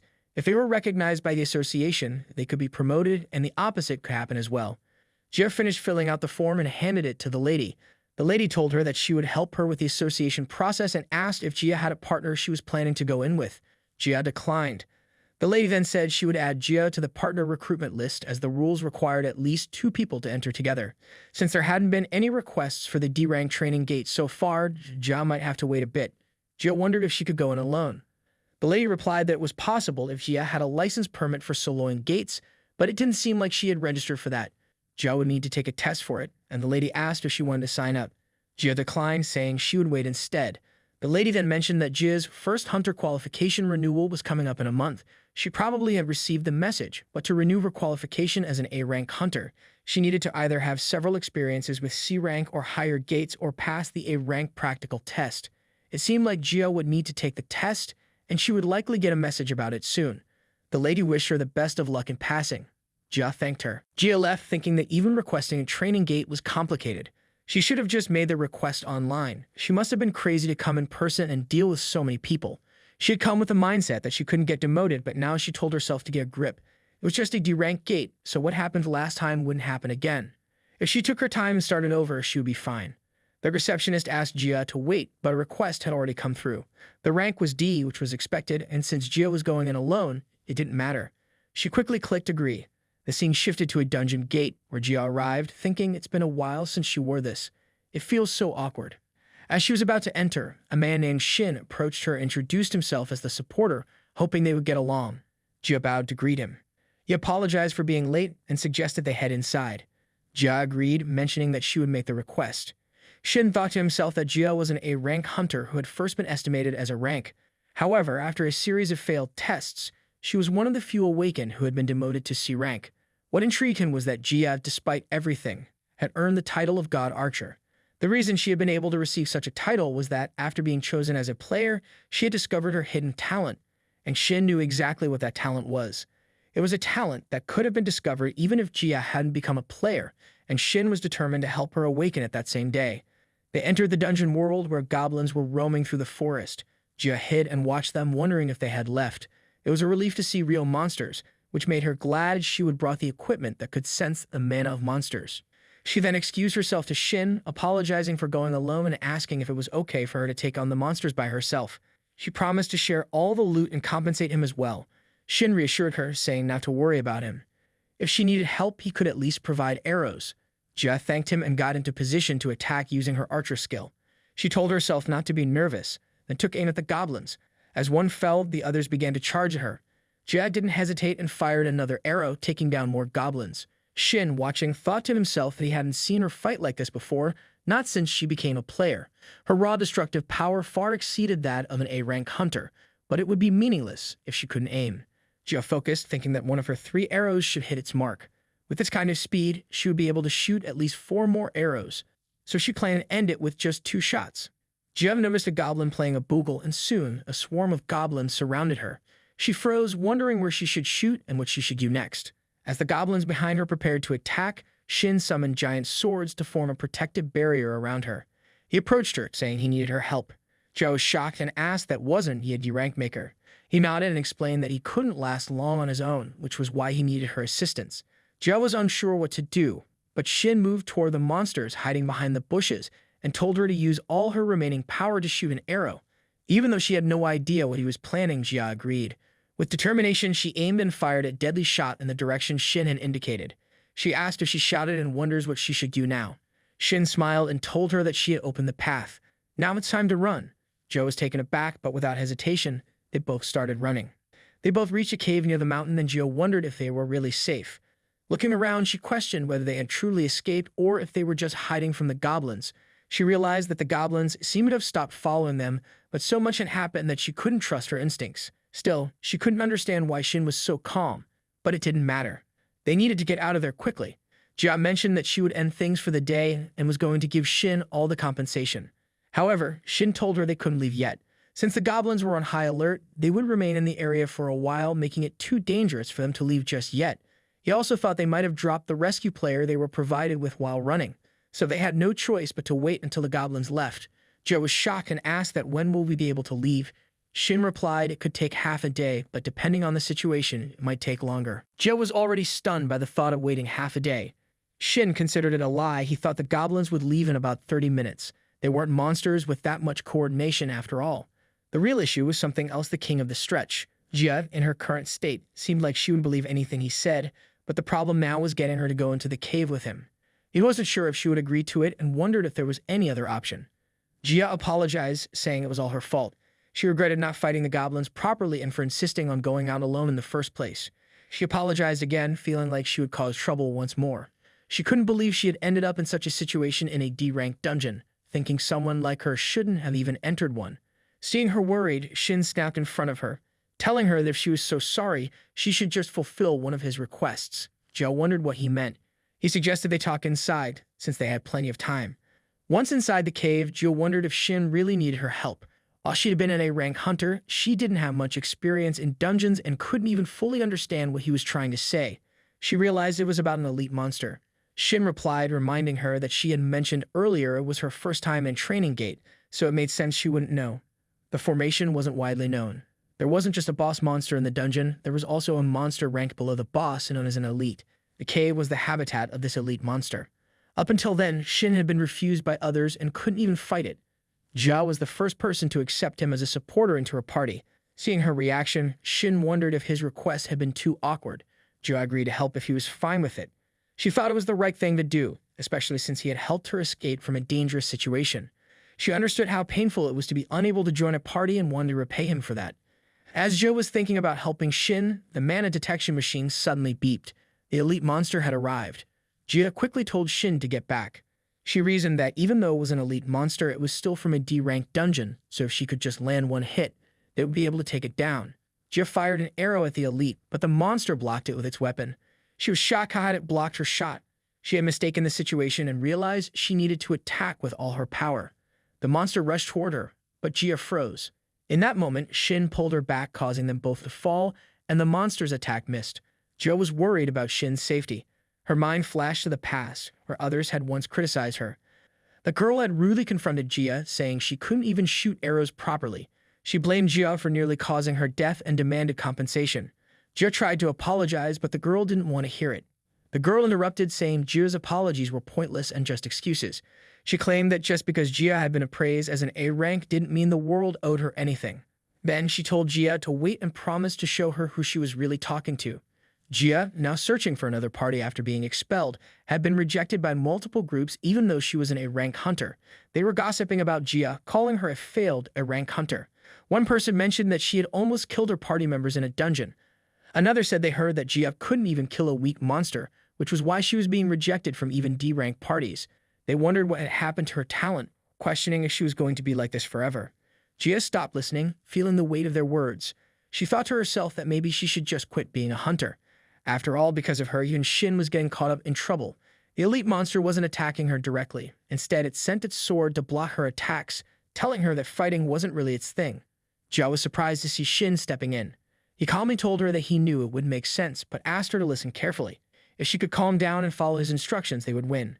He thought to himself that he had set the stage, and in such an urgent situation, there was no problem activating it. All he needed to do now was buy some time. He told Gia to look carefully at the monster, and if she did, she would be able to see something. Then she needed to fire at that spot with all her power. Gia stood up, sensing something shift. It felt as though every fiber of her being was bristling. It was uncomfortable, but she pushed through, getting into position to attack. She could now clearly see where to strike. She knew this was her one chance and decided to put everything into a single arrow. With determination, she fired at the elite monster. Shin watched as the arrow hit and the monster was blasted away. He realized it had worked and the conditions had been met. It seemed like it had activated for no reason, but he knew it was all worth it. There was a huge hole in the monster's chest and it finally collapsed. Shin mentioned that it would feel unfamiliar and the sensation she was experiencing seemed to intensify throughout her body. The method he used was a bit extreme, but to awaken her, he had to trigger that feeling. Shiv couldn't help but wonder who he really was and how it felt like he would predicted everything that happened. Shiken started questioning what awakening really meant. He told her not to rush and that they had plenty of time. She insisted he stop changing the subject and just give her a straight answer. Just as she was about to say more, she fainted. Shin carried her on his back, commenting that making allies was tough, but at least he would sort that one thing out. They made their way out of the cave, and when she came to, she told him she didn't know why she would acted that way. It felt like she wasn't even herself, and she couldn't believe she had been so rude to someone who would save her twice. She apologized for doubting him and for fainting. He reassured her that it was fine, no one got hurt, all the monsters were defeated, and she should just pull herself together. With tears in her eyes, she agreed. He then asked if she could hand him the necklace he would give her earlier before they entered the cave. She stood up to give it to him, and when he saw its color had changed, he realized she had used it. He reminded her that it was the meteoric sensation, something they only get in an A-ranked dungeon like Harpy's Refuge. The ability of that item was to enhance the senses. When specific conditions were met, the ability would activate automatically, making the user's senses increase rapidly. During that time, it went beyond the normal human limits, allowing them to tap into transcendental senses. The tricky part, though, was meeting those conditions. The user's emotions had to be pushed to the extreme, and for someone with Gia's personality, the best way to trigger it was by using extreme fear. He explained that he had created a situation where she would feel terrified. It was going to be tough, but as long as he did that, he would be able to awaken her. Even with the cost, there were very few items like that on the market, and he had given up on using them. But to think that Tay could get one in less than 2 days, that was thanks to him making everything fall into place so easily. However, he knew this was just the beginning. Gia had only experienced the awakening through the item. She needed more practice to reach the level she would have been at in her prime. He told her her first task was to create a situation where she could focus solely on the monsters. To do that, she needed to change her arrow first. Since she was pretty strong, it should be fine for her to switch from a short bow to a long bow, allowing her to shoot from farther away. That way, she would naturally interact less with the monsters, and the situations where she would get scared like that day would happen less often. There were a few other things she needed to work on as well. She thanked him for all the advice, and he was a little confused by her words. She explained that she was grateful for everything, even the pendant. She had thought she was going to die without being able to do anything. But when she held that pendant, she felt something shift. It was like everything around her stopped, and she felt this secret connection. She could see clearly where to aim, like the target was engraved onto the monster. To be honest, even though she was a rank in name, she didn't feel like she was any better than a D rank in terms of her personality and skills. No matter how hard she tried to change, she only grew more disappointed in herself. But lately, it felt like she had grown so much in such a short time just by knowing him. She began to realize she was more capable than she thought. For the first time, she felt excited about herself and, in a rare moment, talked a lot. As she was about to say more, he told her that it would be tough to do it alone. He gave her his number, so if she ever needed him, she could reach out. She smiled, happy to accept, and promised to share her number too. Just as she was about to, he got an urgent message from Ta and decided to contact him once they were out. The scene shifted to the Hunter Association headquarters, where Ta was on the phone with Shin. After thanking Shin, Ta said he would contact him after the briefing. Ta agreed to help him if he could, and then mentioned that the item Shin had given him last time had been incredibly useful. Shin was already out of the training area and parting ways with Jia. Ta expressed relief that the item had helped and thanked Shin for agreeing to assist him, then ended the call. While Ta was waiting in her room, Min came in saying that the association president had sent word and they could move out now. They both left the room, and as they walked, Min wondered about the unusual situation. Usually, the president would send an official document, but today he was summoning Ta personally. The commissions sent through official channels were always tough, so if the president was calling him in, it might mean an S-rank gate had appeared again. Tae reassured her that it was fine since Shin had agreed to help as well. He said if Tae just fought like he had before, there wouldn't be any danger. He felt it was the right decision to build a connection with Shin. Min noticed Ta seemed in a much better mood after the Araxini dungeon raid. She guessed it had something to do with that mysterious maker. He had been acting differently ever since, and she couldn't help but wonder about the unlimited support. She also found it shocking that the guild master would offer such generous conditions. Even though Tae was no longer in the berserker class, which made it hard to control emotions, he was more calculated and cool-headed than anyone. Min couldn't help but wonder if Shin was more capable than she initially thought. But then again, there was no way a D rank would be able to create a weapon that would satisfy someone like Ta. Since Ta didn't bring up Shin often, Min decided she would need to look into it herself. They both arrived in front of a room to meet a man who greeted Ta, asking if he had come alone. Ta wondered if someone else was supposed to be with him. The man replied that from what he had heard, 2 guild masters were supposed to come, but since Ta came alone, he could head inside first. Ta then asked if the man knew who the other guild master was. The man said the other guild master had just arrived. A voice called out to Ta, asking if it was really him and mentioning that Ta had been very active lately. Ta and Min turned around, recognizing the person who clearly pissed him off. The man commented that he hadn't thought it would be enough just to see him there. The other guild master was Kim Mi-hyuk, and he had come to take a jab at Ta, wondering who he was and whether he was the guild master. Ta thought to himself that Kim was incredibly annoying. Kim stepped closer, saying that Tae's guild was capable, but he needed to correct himself. It wasn't the Overkill guild that was the problem, but rather the guild master himself. Ta told Kim he wasn't free enough to entertain his ridiculous provocations. Kim shrugged, saying that Ta must be busy purposely choosing and touring low-ranked dungeons and probably wanted some comfort from rookies in low-ranked gates. Min was seething with anger at Kim's words about Ta. Kim continued, explaining that while there had been some coincidental cases where they entered rank error dungeons, their goal had always been to raid, not rescue. They had gone in on their own terms. Just as Min was about to argue back, Tutta stopped her and told the man at the door to open it. He explained that they were there to meet the president. The man agreed, opening the door and mentioning to the president that the 2 guild masters had arrived. The president responded that he could hear them coming and that those 2 were as troublesome as ever. They entered to speak with the president, while Min, who wasn't part of the conversation, stayed outside. She sat down on the floor, and a man handed her a cup of tea. She thanked him for it. Inside, President Han Xiuman told Ta and Kim that Heaven had urgently requested both of them 3 days ago after a strange head appeared and disappeared in the suburbs. Ta wondered if it was a rank error dungeon. Xiuman shook his head, denying that there hadn't been enough confirmation and it wasn't even possible to measure the mana of the gate. Kim was shocked to hear that. Ta thought it was strange that a gate had appeared that couldn't even be measured. Normally, the rank of a gate was determined in 2 ways. First, a special measuring instrument was used to assess the mana of the gate itself, because generally the final calculated rank of the gate would match the rank of the monsters inside. The second method was by combining the reports from the scouts sent by the association. Xiuman continued, explaining that rank error dungeons happen when a gate's mana increases rapidly, but this situation was different since no measurements had even been made yet. Ta then asked if Xiuman had sent scouts to investigate. Shiolman mentioned that they had sent scouts 5 times, but none of them had returned. Kim pointed out that Shiolman didn't know the rank of the gate and had no information to share. He hadn't informed Kim about it right away either. It seemed like Shiolman wasn't just trying to shift the blame. They didn't know how long the gate with the unknown rank would stay open, and in that situation, if they left it unchecked, it wouldn't be surprising if monsters eventually broke through. There had been cases like that before, and every time it had been hell to deal with. Just as Shiolman was about to continue, he was interrupted by Ta, who pointed out that it was shameless. But as they said, this was an emergency situation. Shiolman insisted that he wouldn't take no for an answer and needed both guilds to work together and raid the unconfirmed gate. He had originally planned to send the Hyunwoo Guild as well, but due to their sudden foreign dispatch, they couldn't join. This was serious enough to involve all 3 of the big guilds, and the deadline was in 2 days. He promised to prepare the support funds and reward money to the best of his ability. If they needed anything else, the association would do its best to provide. Ta thought for a moment and then asked if they had to create a team based only on guild members. Shiolman replied that it didn't matter, but since the gate's existence could cause chaos and panic among the public, they would only allow a small number of people whose identities were verified. Tae agreed with that. The scene shifted to the Shinhwa Guild, where Kim rushed in and threw his coat aside. The others welcomed him, and he asked them to create a team using only guild members, with ranks A or higher. He wanted them to choose who could depart in 2 days. Kim couldn't help but think that Ta must have a trick up his sleeve, and he didn't like the smile Ta had been wearing.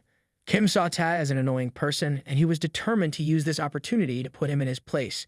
He then asked to bring Kang Yurin onto the team, so he told them to call her. One of the women pointed out that Kang wasn't affiliated with their guild, and with her personality, she would probably reject the offer. Kim wondered who didn't already know that and insisted they bring her by any means necessary. He wanted to see her in front of him, and if they didn't, he warned them to be prepared to never work in that field again. The 2 were shocked but agreed to his orders. Kim thought it was actually better that Kang wasn't affiliated with any guild right now. He planned to scout her properly and use the opportunity to show Ta that even among the big guilds, there were different levels of strength. The scene shifted 2 days later in front of the mysterious gate. Tae was there with Shin, a man and a girl. The girl asked what time it was, noticing the others still weren't there. The man replied that there were 5 minutes left and that the Shinhwa Guild was always punctual, arriving right on time. The girl muttered that that was why she didn't like them no manners and joked that if they ever did learn some, she might shoot a hole in their heads. Just then, the man, who was the voice guild master, called her by name Sung Jaeger and gave her a light smack on the head. He warned her to watch her words. She remarked that he was really brutishly strong, to which he glared at her. Without warning, he started chasing her and she quickly ran off. Shin told Ta that his guild members really had a great relationship. Ta replied that even though they might look like that, they were incredibly reliable during battle. He then thanked Shin again for coming, admitting that he had thought Shin would turn him down. Shin explained that he would already mentioned using the item Tae gave him, so he felt honored to help. He also pointed out that there was another reason. 5 days ago, a system window had appeared with a hidden quest that only a small number of players received. The selection for the quest hadn't even started yet, but he was already chosen. There was no reason for him to decline. He went on, saying that although the quests had extreme difficulty, clearing them would reward players with incredible rewards and some people even awaken new abilities. To think it would be tied to that dungeon. Tae apologized on behalf of Kim, knowing the man's rudeness was inevitable. Kim and his team arrived, surprised that they were so early. He apologized, saying he had a lot of work, but it seemed like the Overkill Guild had plenty of time. He teased that they must be spending all their time on low-ranking gates. No wonder they had so much free time. The Vice Guild Master of Overkill Guild told Sung to ignore Kim and not give him any ammo. As she was about to respond, he shut her down, repeating to just ignore him. Shin reminded everyone that the rivalry between the guilds was still as bad as ever. It wasn't just an emotional battle anymore, it was all over the mass media, the constant debates about which guild was stronger. Kim looked at Shin and laughed, wondering if Shin was Ta's hidden card. He acted like he had something up his sleeve, but it seemed like it was just him. Kim then made fun of Shin's clothes, asking if he was on a trip. He was going too far. Raiding a dungeon was no joke, and it seemed like Shin just wanted to get carried. A girl stepped in and told Kim to stop getting mad they had a new member. Kang, who had overheard, asked if they hadn't said they had no time to waste. She didn't think they had time to argue, so they should hurry up and go. Sung was shocked to see Kang and wondered about the lineup of their party. She recognized Kang as the strongest element master in Korea, someone who could use all 6 elements and an S-rank sorcerer. Then, of course, there was Kim and Ta, an all-star lineup. She thought the raid would be a piece of cake, and that she would gladly let them carry her. Shin, however, felt it wasn't going to be so easy. The dungeon they were about to raid was the same one from his last life. Of the 8 party members who had gone in that time, Only Ta survived, and barely, using his tree pass skill. Afterward, the gate had suddenly disappeared, and it became an unprecedented case where 7 high-rank awakened were declared missing. The association had worked hard to censor all the information, so there was almost nothing left about the dungeon. Shin couldn't guarantee they would defeat it this time. They entered and Kim attacked a doll, killing it easily. He chuckled, calling it so easy. Shin was left wondering why it seemed so simple. As they were heading back to the gate, Shin mentioned how cool the place was. The Vice Guild leader told him to lower his voice. Suddenly, they noticed the gate was closed. The Vice Guild leader of the Overkill Guild tried to open it, but failed. He suggested they break it open with force. Shin said he wanted to break it too, so a few of them attacked the door, but didn't even budge. Kim told everyone to step aside as he would handle it. Just then, 2 of the Toro maids came in to attack, but Kim struck them back, wondering what those things were and how they managed to get in his way. One of the girls commented on Kim's skill, to which Kim replied it was no big deal, and asked why he would waste his skill on something so trivial. She then noticed that the monsters were resurrecting. Kim explained that they had a resurrection ability, and they would need to be at a certain level to even stand a chance against him. He created 2 giant hands to strike them all at once. The others were fighting the monsters too. Shin and Kang were standing quietly, and Shin asked why she wasn't fighting. She asked the same of him. He explained that he was a support-based production class. She said there wasn't really a reason, she just didn't feel like putting in effort for a party like this. She was a little excited at first, thinking she would be working with the strongest person in Korea, but now it seemed all just show with no substance. They couldn't even kill 1 monster. Had she known it would be like this, she would have declined the invitation. Shin felt something strange about the polluted mana from the monsters. It didn't seem normal. He wondered if it was like they were tied together by threads. All of the mana seemed connected to an object, and he thought maybe they just needed to break it. He also wondered if he had any reason to show off his skills to them, but it should be fine if he could just use his rental powers. Kang used her ability to make something small appear from the ground. Shin asked if she had enough mana to deal with the bugs and why didn't she send it over there. She replied that she hadn't mentioned it earlier and that she only kills what she wants to. As she destroyed a bug, Shin thought it might be worth checking, and then teased her, saying she must be afraid of bugs. She snapped at him, telling him to stop talking to her because it was annoying. He apologized, saying he wasn't meddling, but pointed out that there might be a bug monster nearby. Kim was attacking the monsters as well, but they kept getting back up. Kim wondered why his attacks weren't working. Tae was also fighting them, and then suddenly, everything stopped. Kim wondered what happened and realized he would finally warmed up, though it felt like small fires were starting to burn out in the end.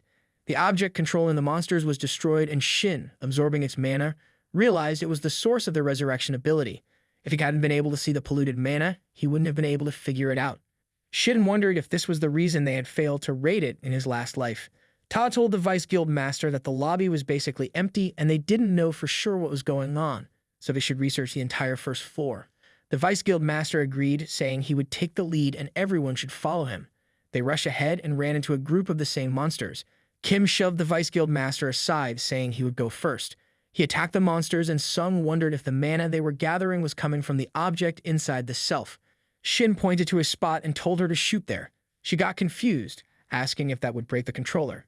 Shin told the others what was happening, and in a second, the situation was cleared. There wasn't much to it. Shin thought to himself how quickly they had cleared the first floor, moving through the room so fast. Then they reached the stairs, and Ta said that since they had finished the first floor, it was time to head to the second one. Kim called him a bastard and told him not to act like a leader since he already knew what was going on. Ta told his people to follow him, but as they walked, Kim thought Ta was ignoring them. He was determined to crush Ta's pride too. Suddenly, Kim felt pain and realized he had pushed himself too hard just fighting. He then said they should go, and the girls suggested they go together. Shin felt something was bothering him. From Ta's words, nothing seemed wrong, but he needed to check the room himself. So he entered alone and saw some mana ahead of him. On the second floor, they were attacked with a strong power, and Kim said he didn't have time to use his skills. The others were surrounded and were doing their best to protect themselves. Tae asked if everyone was fine, and he thought about the invisible monster, sensing it was of a high rank. The Vice Guild Master said he was fine, and Sung added that she was okay too, but she couldn't see Shin. Tae was shocked to hear this, and as he looked around, he realized he hadn't noticed Shin and wondered what had happened to him. He called out Shin's name loudly. Meanwhile, Shin, still in that strange room alone, thought the battle outside was going badly. He had finished absorbing the mana and knew he needed to rejoin the group quickly. But as he turned, the door was already closed, and he wondered if there were any enemies inside. Then he saw a girl appear from behind the door, holding a small doll in her hand. Shin wondered what a young girl was doing in the dungeon. She called out to him, asking if he was the hunter, and then told him to just follow her. As she turned to leave, he called out, asking her to wait and how she knew he was a hunter. She replied that the lady downstairs had told her that a hunter would come to save her later and that they should leave together when that happened. Since he had made it all the way here, she figured he must be the hunter the lady had talked about. Shin wondered about that lady. They both headed downstairs, and the girl asked him if he didn't know the lady. She thought it was strange, but she was sure that he was the hunter the lady had mentioned. Then the girl called out to the lady, saying it was time to get it together because the person she talked about had arrived. As Shin looked at her, he thought it seemed like she had suffered some mental damage from something. He excused her, saying he had been sent by the Hunter Association. When she heard that, she immediately got up, asking if he was really sent by them. He confirmed and mentioned that it must be a tough situation for her, but he wanted to understand what had happened. She got on her knees, visibly relieved, and thanked him. She then explained that she was the 4th scout sent into the dungeon. Since the first 3 scouts didn't return, she was ordered to investigate and search for them. However, as soon as she entered the dungeon, dolls from all directions started charging at her. She was taken aback and tried to leave through the gate, but for some reason, the door was closed and the wooden top was blocked, which trapped her inside. Shin thought they were in the same situation and asked if she knew what had happened to the other scouts. She nodded and explained that she had called out their names to check from the entrance, but something felt off. They seemed unconscious. Suddenly, the others tried to attack her, so she ran and ended up meeting the girl who had helped her a lot. She said the lady had played with her too much. Shin asked for the girl's name, and she replied that she was Elizabeth but preferred to be called Beth. He suggested they leave together for now, since staying there alone would be dangerous. She replied that the outside was even more dangerous. On the 2nd floor, they kept battling the invisible monsters. Ta felt the enemy's stealth was slowly wearing off and wondered if they were human-type monsters. Just then, a card fell, and Ta noticed the face on the card. It was similar to the one on the missing scout poster he had received from the association president. Sun also mentioned that the faces of the enemies seemed familiar. When Tae saw the card, he told everyone not to attack, as those were the missing scouts.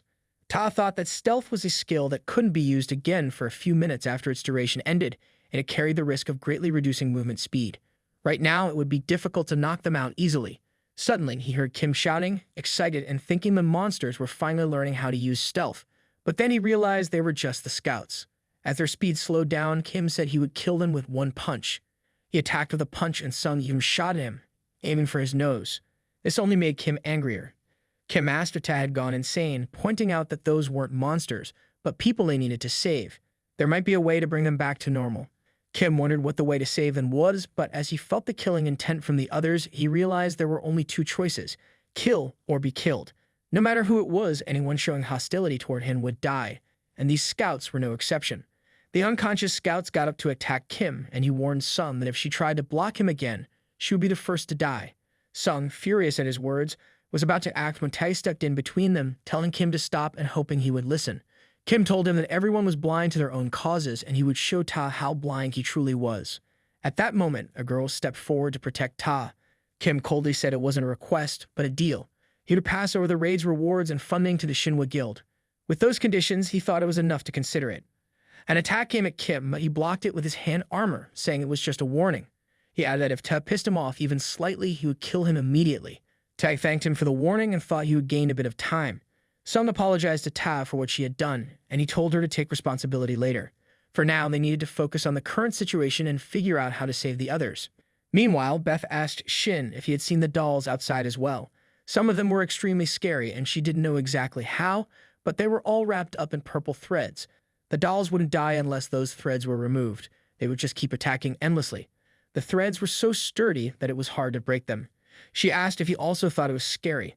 Shin then asked if the dolls would return to their normal form once the threads were removed, and if it was possible to turn his colleagues back to normal.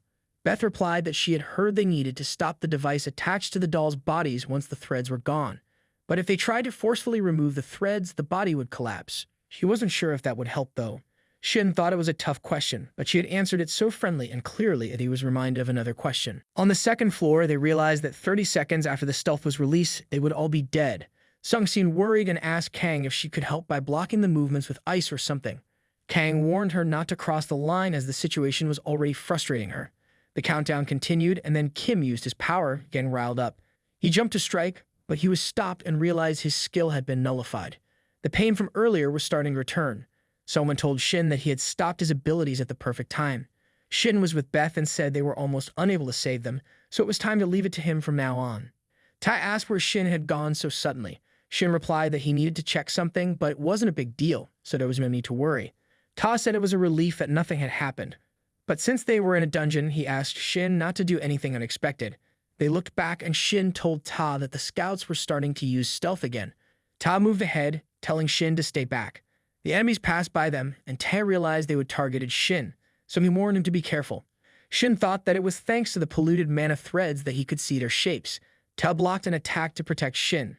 Shin said he could see the weak points on the dolls and would mark them, targeting them precisely to avoid damaging the main body. Tae agreed, wondering if Shin was talking about those blue shards. As Shin pointed out the targets, Tae attacked and successfully took one down. He thought it worked and realized they couldn't really target them like that. Shin mentioned that the circular device in the center was the weak point and told Ta to aim there. As they attacked, the dolls began to break down, and Ta wondered why they were suddenly breaking now when they hadn't earlier. After defeating them, Tae asked Shin if he had found anything on the first floor when checked earlier.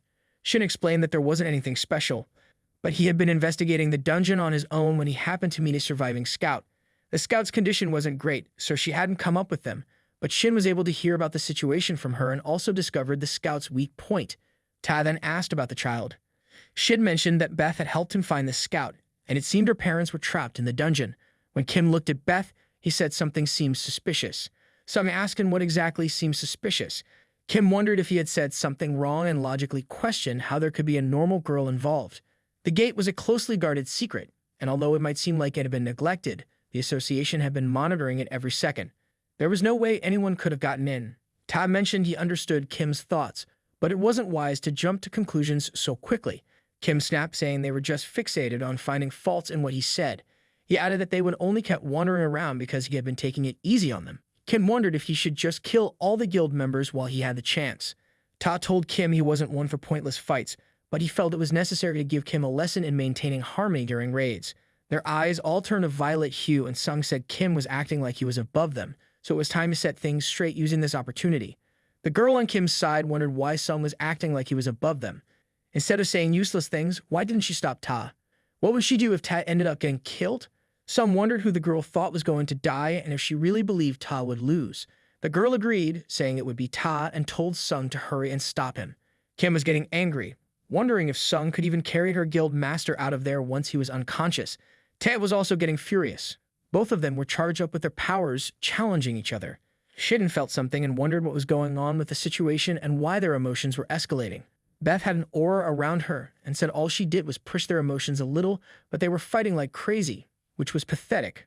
She thanked Shin for helping her easily use the brainwashing skill on them and mentioned that she needed to get close without raising suspicion. Shin realized he had originally thought of her as a childlike monster. He wondered when he started seeing her as a normal child. Had he been brainwashed since the first time they met? He realized it was too late and that he needed to stop it before everyone got brainwashed.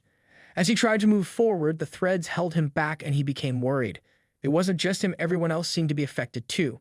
He wondered if this was how everyone was getting brainwashed. To think that she would use the corrupted mana to manipulate not only the physical body but also the mind, and yet he hadn't caught on to her lies. Suddenly, his passive skill, mana absorption, activated, and he realized she had chosen the wrong opponent. As he absorbed their mana, Kim wondered what was happening. Beth realized that Shin knew how to absorb corrupted mana, and she found it amusing. Shin shouted at them, telling them that Beth was from the academy and they needed to attack her. Beth called out to her parents, and they both appeared. She told them that these people were bullying her and asked for punishment. Kim prepared to attack, saying he would kill them all in one blow. Beth told Shin it was time for him to show off. Kim launched an attack, causing damage to the area, and asked him what he was doing. Kim was now under Beth's control, and the thread was working its way inside him. Beth was pleased with the results. Shin wondered if the corrupted mana he had sensed from Kim's hand earlier was because of this. Beth said that Lewis liked to hide behind those who were shy, so no one noticed. She found it fun that in this situation, they had to face their teammates as enemies, with their teammate now turned into a doll. She wondered what would happen next. Ta got ready to attack Kim, saying he would quickly apprehend him, and asked the others to assist him. The others agreed, and just as they were about to move in, Kim created a barrier around himself. Some wondered what it was. A girl explained that it was a skill Kim activated whenever he felt his life was in danger.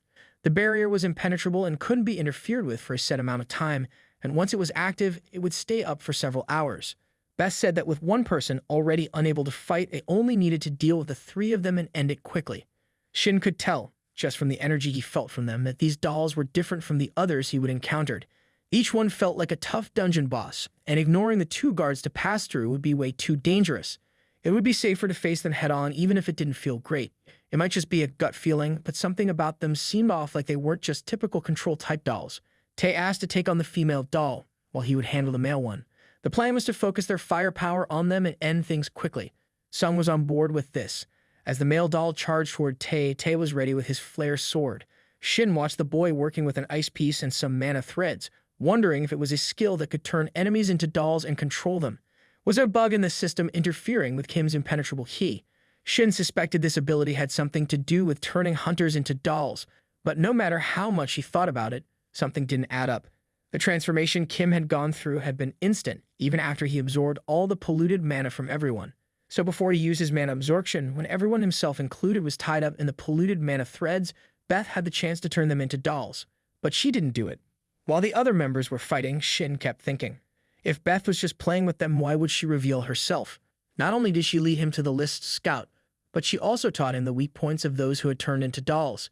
After gaining his trust, she quickly showed her true colors, making everything meaningless. No matter how much he thought about it, something felt off. These weren't the actions of someone who enjoyed internal conflict. It was almost as if she was being forced to fight. Kim managed to land a hit on Tai, and Shin noted his incredible durability. But with the weapon Shin had made for Tai, he could channel his power into it and maintain control, making it ready to explode. Shin kept thinking it was unfortunate, but at least they had the weapon for situations like this. Then Sung called out to the Vice Guild Master, saying it was enough and that it should be soft enough now. She fired an enhanced bullet, creating a massive hole in the chest of the doll, but it was still alive. Tae, fighting Kim, realized things were trickier than he expected. What surprised him most was that there were no variables other than simple physical attacks. He found there was only one left to worry about. While he was concerned about metal-type attacks, he knew that as a berserker, he could resist them to some extent. He then told everyone to stay prepared. Unless there were other orders, they needed to watch out for mental attacks and stay in their current positions. Beth called out to her parents, telling them that everyone had been destroyed. As Tae rushed to attack her, she smirked and said it was perfect timing. Tae landed a hit, causing her small doll to fall from her hand. Sung was pleased with Ta's move and asked if everyone had seen it, reassuring them that their worries were for nothing. Kan commented that Beth had acted like something big was going to happen, but in the end, it was all so boring. Shin thought that it would be best if everything ended there, realizing his assumptions had been wrong. Ta, however, looked at Beth's corpse and reflected that even if she was a monster, seeing the body of a young child wasn't a pleasant sight. Just as he was about to order a retreat, the 4 of them froze, not from magic or mental attacks, but because they felt something they would never experience before, an overwhelming presence. Shin immediately recognized it and muttered that, as expected, the hidden boss Beth, the vampire elder, had revealed herself. The system screen displayed the main and additional goals, along with their rewards. Beth appeared in her true form as a vampire, thanking them. She explained that she had been waiting for people who could destroy her parents, and instead of that, they betrayed her, and now they would live eternally with her power. Beth was furious. She called them ungrateful rat bastards for abandoning her in that useless body, and now she finally felt alive. How long had it been? She hated every second of it, spending all that time in such a weak form. Kang snapped at Sung and the Vice Guild Master, telling them not to just stand there like idiots and to prepare for what was coming. Kang realized that while Ted was talented, facing a monster like Beth alone was impossible. Beth smiled and told Ta that he was being cute, but called him a rat bastard. The 3 of them were confused by her words. Beth then said to let's see, shall we, and she will enjoy a meal for the first time in a while before using essence drain. The group began coughing up blood. Kang thought to himself that high-ranked undead were skilled at absorption-type magic, but from that distance, with this many people, she could suppress them without needing to activate any conditions or prepare in advance. He wondered just how much of a monster Beth really was. Tag activated his flares, and Beth commented that he was strong enough that even in their current state, they couldn't have been a problem for her. If they had been able to use all their power, the results might have been different, but that wasn't going to happen. She crushed something in her hand and attacked Ta. Shin couldn't help but wonder what percentage of a threat did he think they were facing. Tae asked Shin what he meant by that. Shin explained that the Berserker's explosions had a limited output. Tae couldn't keep using 100% of his power all the time because his body and rationality wouldn't hold up. He would heard that Tae adjusted the explosion's output based on the situation, but since he was still new to using the explosion skill, he wasn't completely sure how to manage it. When Tae had fought Arachne last time, Shin believed the output he used was no more than half at his maximum, and since then, Tae had probably been using even less than that. Tae admitted that even so, his strongest sword still broke, and in his current state, he wasn't sure if he could reach a level of output he would never attempted before. But he would buy some time. Shin remarked that he wanted to monopolize Ta's abilities, but he knew that was a ridiculous request. Ta suddenly felt a strange energy and wondered if it was mana. Shin continued, saying it felt like he would be tied to Ta from now on, so he thought it would be best if they kept pushing each other to grow and develop. Using his demonic weapon production skill, Shin had saved 100 units of polluted mana and was searching for a suitable weapon from the demonic realm. Finally, the production was complete, and the demonic Leviathan weapon appeared in front of Ta. Shin urged him to take it and show what he was capable of. Ta felt something was different about the sword. If it had been any other sword, he would have grabbed it easily, especially with all the special abilities it probably had. But this one felt strange despite knowing that Shin had made it. Tae gripped the sword tightly, feeling the power around it. He could tell it was infused with polluted mana, and based on the energy, it must have a flame attribute ability. It seemed incredibly powerful. Beth commented on the polluted mana and the flame's energy, noting how strong it was, but unfortunately for them, she used blood magic to activate her bloodbath territory. As the blood began to seep onto Shin's shoes, he quickly realized it was a wide area skill and wondered if the ability had an absorption and shut-out effect. Beth mused that while the strength of the absorption wasn't as strong as it had been earlier, it was still a versatile skill. She told Shin that his mana management and basic metabolism would slowly be paralyzed and everything down to his bones, muscles, nerves, and veins would melt away. Over time, the pain wouldn't be as intense, but it would still take its toll. Ta kept moving toward her, and Beth thought to herself that Ta was still moving perfectly fine, even after activating his kill-off technique. But honestly, he wasn't perfectly fine. The movements of Tae's body weren't controlled by his own will or consciousness, they were driven by the sword's power. Even the strength he was displaying now felt much stronger than before. Beth thought to herself that this would be more fun, especially when she destroyed the dolls on her end. Tae rushed forward, ready to attack, while Beth used blood magic to launch a thirsty hand attack. As the attack was about to land, Tae countered with a flare from his sword, destroying the attack.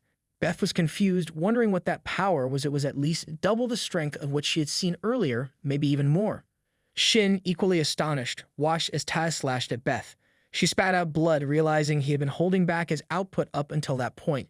The system screen then notified Shin that the main goal had been completed, and the raid was a success with the defeat of the hidden boss. Shin received a reward box, hoping it would contain an item to help with mana recovery or capacity.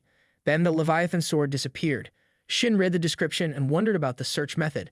Was the weapon search totally random, or was there some standard for it? Ta returned to normal, his body trembling as he wondered what had just happened. Shin told him not to overthink it and just stay put. Even if Tae tried to get up, he wasn't in any condition to walk. Maybe if he were fully fine, but he had already taken a significant amount of damage to output that level of power. Shin was surprised that Ta had been so reckless with his energy and suggested they rest for a while, since it didn't seem like anyone's life was at risk. Tae reached Beth, who was still able to speak, and she congratulated Shin. Shin thought it didn't seem fatal, so why the raid was considered a success when she was still alive. He then asked about her connection to the dungeon and the dolls, pointing out that the polluted mana controlling the dolls clearly came from her. But despite that, she didn't seem to have control over them. They moved to protect her, as if she were their property. Beth agreed, explaining that the dolls had to protect her because she was their precious power source, the one who helped maintain them. She then shared a story from long ago, saying that on a whim, she had indulged the dolls in a way she normally wouldn't have. She had saved the life of a rat that was about to fall into the water, which would have been an odd story if it had ended there. But the dolls, being a bit strange themselves, couldn't just let their savior go. They invited her to stay with them. It was the first time a human had done something like that, and she ended up trapped in that situation. Beth wasn't sure when the turning point had come, but when she regained her senses, she realized she wasn't a guest anymore, she was a family member. For a short time, she had been so happy, but eventually, she realized the truth. They hadn't accepted her as a family member out of kindness. It was her fault for getting trapped like a doll and giving them the chance to betray and control her in the first place. That was evidence that she had become emotionally soft and weak, which was exactly how they had trapped her in that girl's body, sealing most of her abilities so she could only supply the necessary polluted mana to protect them. Shin wondered, protect them from what? Beth replied that she wasn't sure, but she asked if he had looked outside since entering the estate. The view was fascinating, an endlessly stretching vast desert. No matter which direction you went, there wouldn't be an end. It wasn't a natural desert, but a barrier and artificial space created to protect the estate. She believed her mother had used her power to create it to protect them from the monsters across the fissure. Judging from Shin's reaction, she guessed that his world had a fissure as well, and that's how he ended up here. She felt like their worlds had gone through similar things, fissures appearing in the sky, humans awakening to mana, and one by one, the gates opening. And from those gates came monsters much crueler than a vampire like her. Shin approached her and asked how her world had handled the calamity caused by the gates and how many years had passed since the first fissure. She replied that the calamity was inevitable. Unfortunately, she didn't witness it firsthand after being trapped in that body. She spent dark years unable to move. During that time, her world fell and the estate became isolated. She had only recently regained the ability to move, and since that moment, the system window had appeared before her eyes. Shin understood that she was referring to the system window and realized she was a player too. Noticing the confusion on his face, Beth acknowledged that he probably had a lot of questions. She apologized, admitting that she didn't think she would be able to answer them all. Then, as her body started to break down, she mentioned that death wasn't so bad after all. Shin thought her body was collapsing. The system window notified him that the demonic cycles of control could be used. He opened it, gave a small smile, and did something to her neck. She asked what he was doing, and he replied that it wasn't just a coincidence. He could say it wasn't necessary to use it until now, but personally, he was curious. The system then announced that upon successful equipping, the relevant monster would be held from their critical condition and become a subordinate familiar to the player who equipped the item. Shin mentioned that while he would see many players with familiars, this was a first for him having a player as a familiar. Finally, the contract was complete, and the screen showed that she had been registered as his familiar. He mentioned that while he didn't expect her to take on a different form, it was still a surprise that she turned into a cat instead of a bat. Even her necklace had transformed to match the change. She shifted back into her human form, telling him not to make her fall in love with him and how he had used her as a familiar. She said it was more than just humiliating, it was painful. He wondered if she could even maintain her human form for long, but it seemed unlikely. Still, she had no right to refuse this humiliation. The screen flashed a message, explaining that if corrupted mana or any mana was supplied, the lock on the familiar's abilities could be temporarily disabled. He found it strange that a familiar couldn't even do something as simple as transform. He wasn't sure what to make of her or what he could use her for, but now they were stuck together. As she changed back into her cat form, he picked her up. She asked him to let her go, but he teased her, wondering if she could still communicate in this form. The conversation drifted from their earlier topic, but he was curious, had she truly been betrayed by those people? She seemed confused, asking what he meant, but she had already told him everything. He told her not to repeat it again. He understood now. He got up but continued, saying that something still wasn't adding up. She explained that they stole her power for their own survival, but she wondered if living like that even had any meaning. He didn't fully understand what had happened, but her family didn't seem very impressive. He wasn't even sure if they had any real rationality or just egos. Rather than being living creatures, they were more like dolls programmed to move in a set pattern. Beth told him there was nothing they could do about it, and that the mentality of humans was meant to evolve to fit their physical bodies.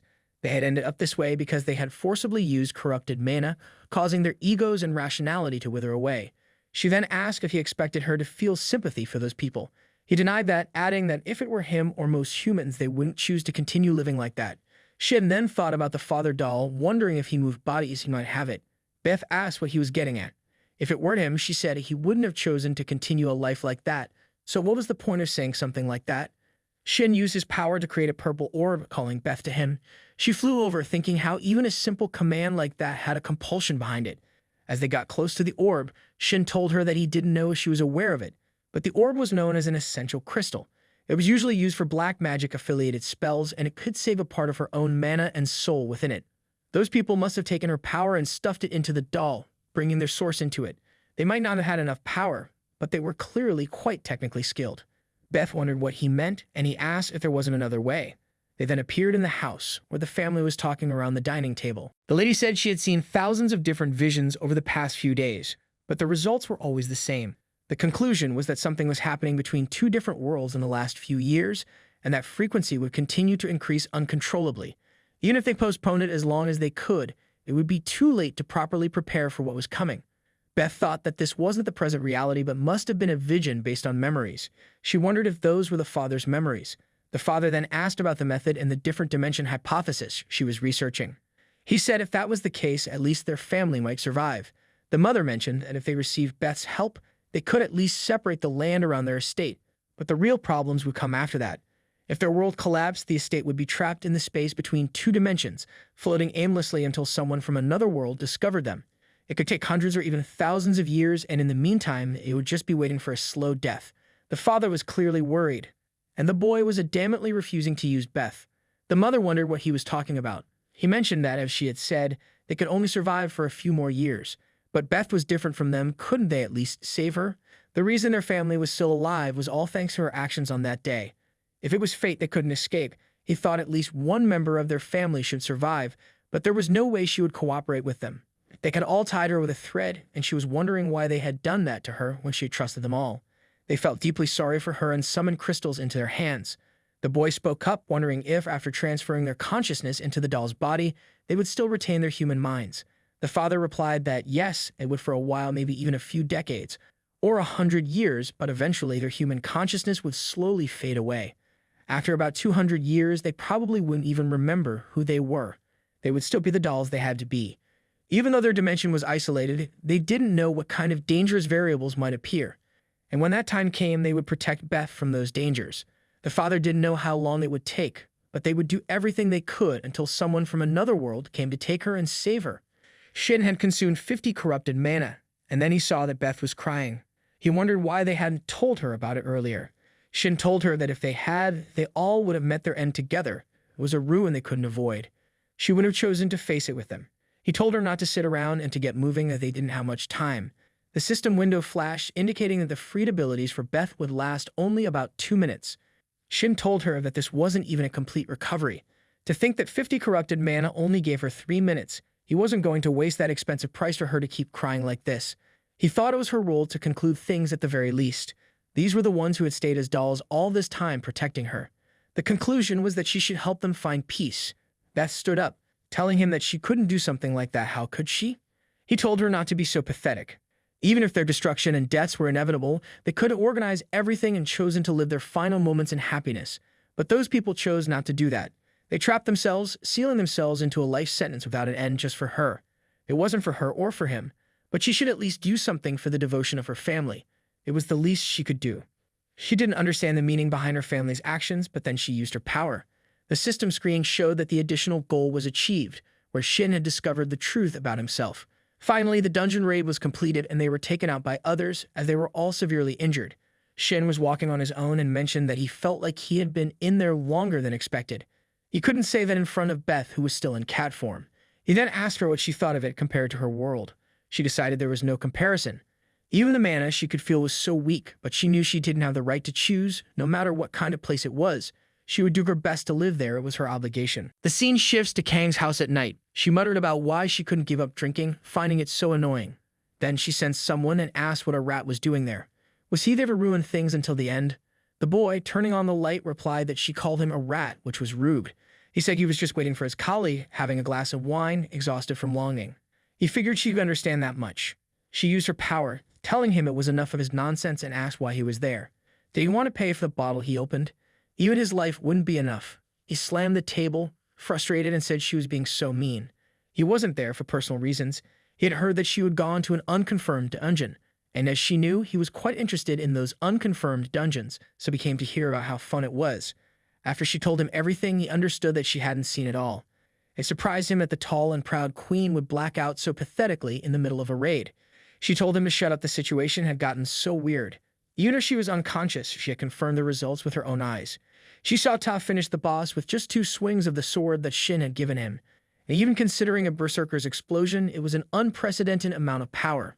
The boy agreed, mentioning that Ta's ranks were different, and so far it was definitely worth hunting. But Kang wasn't so sure. While all of it was memorable, she thought they should focus on the supporter. She believed the boy was just a D-rank small fry, and that he could only make weapons. But that weapon had endured the full power of Shin, and if they wielded a sword. The man interrupted her, saying that if she knew how to make a sturdy sword, it would be really useful. In fact, it might even be worth carrying around. But in the end, the tool was just a tool. If there was no one to grab the hilt and use it, it was useless on its own. He was about to leave, commenting that the ability of those at both ends of the sword and the purity of the fight were what truly mattered. Everything else, he said, was simply impure. She replied that if he hunted Ta, that impurity might be the main reason for his failure. He agreed, saying that a D-rank supporter the queen was obsessed with was interesting. While it wasn't to the extent of Ta, he was curious about her. He planned to meet her later, and by then he might have killed both Ta and that impurity. The scene shifted a few days later to Shin's room.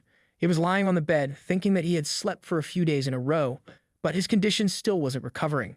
Rather than the demonic weapon production, he thought it was more likely because of Beth's absorption skill. He asked her if there was a way to get rid of the side effects of her skill. However, when he looked around, he realized she wasn't in the room. He wondered where she had gone. After a moment of thinking, he figured it would be fine. After all, she was his familiar, so he could force her to be summoned. She would know that, and she had to be curious about the new world. As long as she wasn't doing anything weird, he would be fine with it. Then he noticed the mischievous treasure chest and thought to himself that he never expected to see one in real life. He wondered if it was a random reward, something frequently mentioned by players. Everything that came out of the box was randomized, and it wasn't just handed to anyone. The objects the chest bestowed were limited to things the owner of the chest needed. The problem, though, was that the function was a bit off, like a sword that was sharp and firm but missing a screw. It could only be used to attack, not to block, like a shield that could absorb any impact without recoil, but would also randomly reflect that impact onto someone else. And despite its extreme weaknesses, what made it so wicked was that it wasn't an unusual item. There were many cases where people tried to use equipment matching the conditions somehow and still ended up seeing blood. If there was one item he needed right now, it was something with the ability to recover mana or increase the total amount. He wondered what type of item would come out and whether it would have any weaknesses. Finally, he opened the chest and a blue light glowed inside his room. He found a ring called Trader's Gluttony, which allowed the wearer to use the skill Mana Drain. He was confused, and then the system screen popped up, explaining that the function depended on the amount of favorability a target had toward the wearer. Frustrated, he threw the ring aside. At that moment, Beth entered the room. Shin thought that the drain ability itself wasn't bad, it was kind of overpowered, but the condition was favorability. And the name of the item was ominous. Beth mentioned she didn't know why he was angry, but it felt like he had a guest outside, referring to someone as an idiot who had come by. Shin looked out from his apartment and saw Kim getting out of a car. He wondered what was up with the state of this neighborhood. What kind of place was Ta letting his supporter, Shin, live in? Even though Tae acted like he was being so generous, he was really just a terrible person. Shin thought that Kim might be right. Kim looked at the apartment building, thinking that it seemed a bit too much for him to scout a supporter on his own. But Shin was valuable enough to make it worth the effort. Even without Ta's report, Kim could feel the situation unfolding for himself. Back then, Shin had done something for Ta, and the energy that came from him was powerful enough to break through the barrier, reaching Kim for a brief moment. Kim didn't understand why Shin was only at D rank, but he was certain Shin had the potential to be at least a rank. That meant Ta didn't hire Shin for nothing.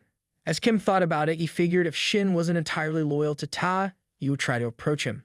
Shin came down to meet him and ask how Kim had found his apartment. No matter how he thought about it, there was no way Kim could have found his address legally. Kim, not bothered by the question, responded that what really mattered wasn't how he found it, but how he received it. Normally, in situations like this, most people would be impressed, thinking that the best guild wanted them so badly. He waved his hand towards Shin, adding that Shin must have been pretty impressed to come out and meet Kim in person. Shin stepped past him, saying that he didn't come to meet Kim and apologized for it. He explained that it was just the renewal date for his helper job certificate. Kim mentioned the things Tae was giving Shin, promising to give him triple the amount. He knew that, after what happened last time, he probably looked like a fool to Shin. But to those with ability, Kim would treat them well, he would give them the best treatment, something no one else could match. Shin replied that he was surprised Kim was self-aware to that extent, but it wouldn't change his response. He would give the same answer he gave to Ta. There was nothing Kim could offer him. Kim got pissed off as he had received the same kind of reply from Kang. He asked if she thought he and his guild were idiots. Angered, he clenched his fists and said that he would show both Shin and Kang what he could offer. He would make it so they would both end up begging him for the job. Kim left, thinking that he would consider this before. The Hunter Association's accessibility was kind of a mess, and most hunters drove their own cars, which made sense in a way. He bumped into a man and quickly apologized, but the man just walked off without saying anything. Shin felt like his condition still hadn't fully recovered. As he was walking, a person approached him directly. He tried to recognize the face, but couldn't. He wondered if Dojin Hinon was still alive. The scene shifts to a dungeon entrance, where a man with a giant hammer tells his party that if everything's good with their preparations, it's time to head inside. He reminds them that from C-ranked dungeons and above, even high-ranked hunters can get seriously hurt or even die from a mistake, so everyone's probably aware of the risks. But when it comes to safety, they can never be too careful. A girl nervously admits this was her first time doing a C-ranked dungeon or higher. Shin, the helper, wonders if that's true, then reassures her that the tank was a veteran. If they follow his lead, they shouldn't run into too much trouble, though he knows it's not really the helper's job to be giving out assurances like that. They start heading forward, and a man named Yoon Dojin, who's hiding his face and wearing a hood, thinks to himself. He's a D-rank support with a knack for crafting. It's been 2 years since he started hunting, though he's only had about a year of practical experience. He remembers his first year with the Doan Guild, which was led by Hyungmoon Do-yoon. Dojin recalls a conversation he had with Do-yoon during a meal, where Doyoon talked about a D-rank gate. Dojin had asked why Doyoon was interested in a simple D-rank gate when, with his experience and the guild's resources, he should be aiming for something higher, like a C rank. Doyoon had explained that although it was a D-rank gate, its size and the amount of resources it held made it worthwhile. In dungeons like that, the profits were huge compared to the manpower required, which was why large guilds usually took on these kinds of dungeons. Dojin comments that the D-rank dungeons seem so cheap, especially when big guilds were already rolling in riches. To them, a D-rank dungeon was probably just pocket change, but Dojin points out that things were different for newer guilds like theirs. Even if they only get half of what they expected, there's still a lot they can do with it. He could upgrade his hardworking guild members' equipment and train them in exclusive facilities, instead of sharing space with other guilds. There wouldn't be much left after that, but it's enough to build up the guild. Doyoon then tells Dojin to be patient. The whole world will know the name of Doyoon Guild soon enough. Dojin remembers another day when he received a call with some unbelievable news from the association. He meets a man who tells him that Doyoon was actually a B-rank hunter, and he's even been recognized as a veteran, so it didn't make sense that he would be killed in a dungeon like that. The man goes on to explain that the dungeon Doyoon entered wasn't just any ordinary one. He didn't know what Dojin was aware of, but it was an unconfirmed dungeon. The post-investigation results showed that it was a place with an extremely high level of danger. Dojin was stunned to hear about the unconfirmed dungeon. At that moment, Dojin starts to feel like Doyoon's death wasn't just a simple accident. He mentions that he would look into the gate through an official auction. Dojin didn't know if others knew about this, but he knew Doyoon wasn't the type to lie to him. The man then asks if Doyoon had said anything to Dojin beforehand. Dojin starts to think that maybe someone had manipulated the gate bidding, and he senses that something isn't quite right, but he denies it to the man, telling him that it would be beyond simple common sense. The man informs Dojin that Doyoon's body will be transferred in 2 days once the investigation was complete. He hesitates for a moment before adding that it's fortunate they were able to recover his remains thanks to one survivor. They were able to collect all the bodies easily because of him. Dojin wonders who this survivor is. The man admits he doesn't know the full story, but it seems like the survivor was just lucky. Dojin pushes these thoughts aside, and just as they arrive at the dungeon, the team leader calls for everyone to get started and enter the gate. He says they will finish the dungeon raid without any serious injuries if possible. As they enter, Dojin can't help but think about how all the guild's veterans, including Doyoon and B-rank hunter, had died. So how did someone like Shin, a rookie D-rank supporter, manage to survive? It didn't make sense no matter how they looked at it. And somehow, it all seemed tied to Doyoon's death. No matter what it took, Dojin was determined to uncover the truth. After a while, a man approaches the gate, but the guards stop him, as hunters who aren't part of the raid aren't allowed in. The man claims he's part of a party and says he must have gotten the wrong time. He shows them his permit and asks them to check it. While the guard checks, the man mutters about how these crazy people would show up at all hours if they weren't connected to the raid. The guard confirms his approval, and the man mentions that it's a relief. The guard asks what that was, and the man responds that it's a relief that he can get in, and he mumbled if he couldn't, they would all be dead. He wonders about Dojin inside the dungeon and thinks to himself that it will be interesting to see what kind of abilities his hero candidate has. Inside the dungeon, the party has just finished off the hated Duke monster. The team leader mentions that they finally defeated it by themselves. But Dojin senses something's off. There's no way this was a C-rank dungeon. In fact, he's sure it's a high-level B rank. If they would kept their abilities hidden until the end, it could have been really dangerous. The team leader thanks the dealer, saying he never thought such a talented person would be with them. Dojin denies it, saying even though the dealer helped, it was only about half of what was needed. He thinks back to the battle with the monster while the team leader was falling back. Dojin had been standing his ground, facing it head-on. Dojin thinks to himself that if he would brought the equipment he usually uses, it would have been much easier. Shin then comments that it looks like Dojin needs new weapons and offers to make him a pair. He asks if Dojin will forget about his abilities once they leave the dungeon. Dojin tries to shake off his thoughts about the strength, cutting power, and weight of the weapons, all of which were a few steps above the gear he usually uses. The fact that someone could materialize such high-level weapons so easily makes him wonder, was Shin really just a D-rank supporter? Dojin calls out to Shin, asking who he really is. Shin replies that he should be the one asking, since they haven't introduced themselves yet. But Dojin already knows his name. Dojin agrees and, removing his face mask, decides to rephrase his question. He asks if Shin knows Doyoon, his older brother and the guild master of Doyoon Guild, which Shin had been a part of about a year ago. Shin seems confused, and Dojin continues, explaining that he doesn't really care about Shin's identity. What he wants to know was everything that happened to his brother a year ago and whatever Shin's connection to it might be. Before he can say more, an attack was launched at him. Dojin quickly gets ready, drawing his two swords and wondering if there's still a monster left to deal with. But to his surprise, a man steps forward, saying it's an unexpected turn of events. He comments that even though Dojin's best days were ahead of him, he didn't think anyone else could have deflected his attack. To think someone like him was still alive, and that he's already killed the other team members. Dojin thinks to himself that he didn't even notice when the man appeared, but he's clearly incredibly strong. Was he a berserker? Either way, he's definitely talented, a few steps above Dojin. Dojin tells him there's no need to be scared and that he should relax. The man responds, mentioning he had heard there was a D-rank supporter mixed in, but it turns out to be Impurity Boy. Shin wonders what he means by that. The man continues, saying it's a shame because he would hope Shin would put up more of a fight, but that doesn't mean he will let him live. Dojin realizes the man knows Shin too. The man swings his giant sword, saying he's curious to see if they really have something to offer. The hunt will be more fun if that's the case. He then attacks Dojin. Dojin feels the incredible force behind the strike and knows he can't clash head-on with him like he did before, not more than once or twice, at most. If he gets swept up by one of those attacks, it will be over. So he decides he has to avoid and dodge at all costs, looking for an opening. He rushes in to attack, but the man comments that it seems like Shin, the other bastard, was useless. The man doesn't even consider it a 2-1 situation. Shin protests, saying the man was wrong. He's actually tied up with violet threads, courtesy of Beth, and can't move. Shin and Beth both speak up, declaring that it's actually 3-1. The system window shows that since Shin didn't have the saved polluted mana, his stamina and mana would be drastically drained instead. Beth will also be forced out in 10 seconds. Shin, injured and in critical condition, thinks about what he's gained in exchange for the damage just a brief summon. But even so, it's enough time to put an end to this fierce fight. The man attacks them, but Beth uses her fog skill to make it difficult for him to see clearly.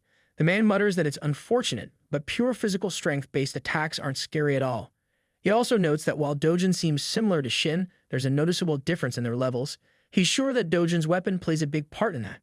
Beth then says, "Looks like it's time to say goodbye." Dojin, seizing the moment, rushes in to attack.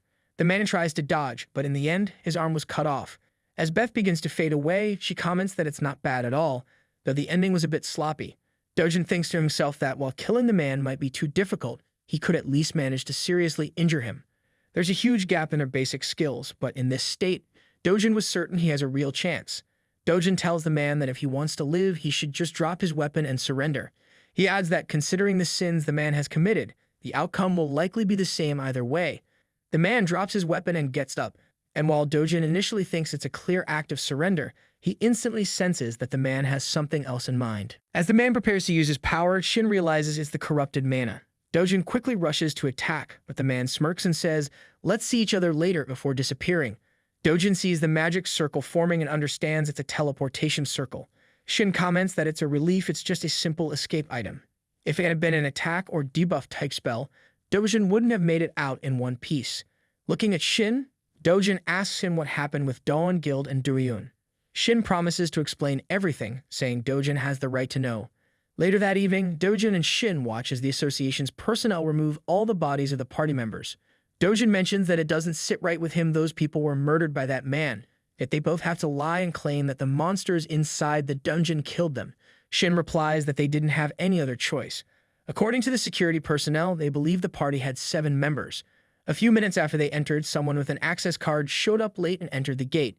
Dojin couldn't understand how it was possible, so Shin explains that it was possible, even though it seems unbelievable. He mentions that the certificate they used was good enough to fool the security personnel. It might have even been a real access pass. As Shin had said earlier a year ago, an unconfirmed dungeon was openly bid on an auction as a certified one. He didn't know what their goal was, but he was certain that it wasn't something a small group could pull off. If the association caught wind of it, any organization involved would be wiped out in an instant. Shin speculates that the person behind this must be a big player, someone who's important enough that even if they get caught, it won't matter. Dojin probably already understands the basics, but Shin emphasizes that they're not just dealing with ordinary bad guys. This was why they have gone so far as to manipulate the guild members' families, even including Dojin's own. Shin adds that some people might have trouble accepting the reality of it all. Dojin realizes that if they report this officially to the association, those people could end up getting hurt. Shin nods, confirming that's exactly what he meant. Dojin, after processing everything, decides to ask one more thing. Shin's ability. He knows it doesn't make sense for him to be a D-rank maker. So why was Shin hiding his true power? Shin replies that if he goes into too much detail, it will take too long, but up until a year ago, his abilities were pretty much useless. He could only make a sword, and even that was so bad it was embarrassing to be called a D rank. However, during the unconfirmed dungeon incident a year ago, he awakened a new ability while on the brink of death. Thanks to that power, he was the only one to survive. He admits it sounds unrealistic, and even if he were in Dojin's position, he wouldn't believe it either. But when the main culprit and the truth behind it all come to light, Shin plans to reveal everything to the world and their families. He acknowledges that it doesn't justify hiding the truth for so long, and for that, he apologizes to Dojin. He assures him that he will find the people responsible for the deaths as quickly as possible.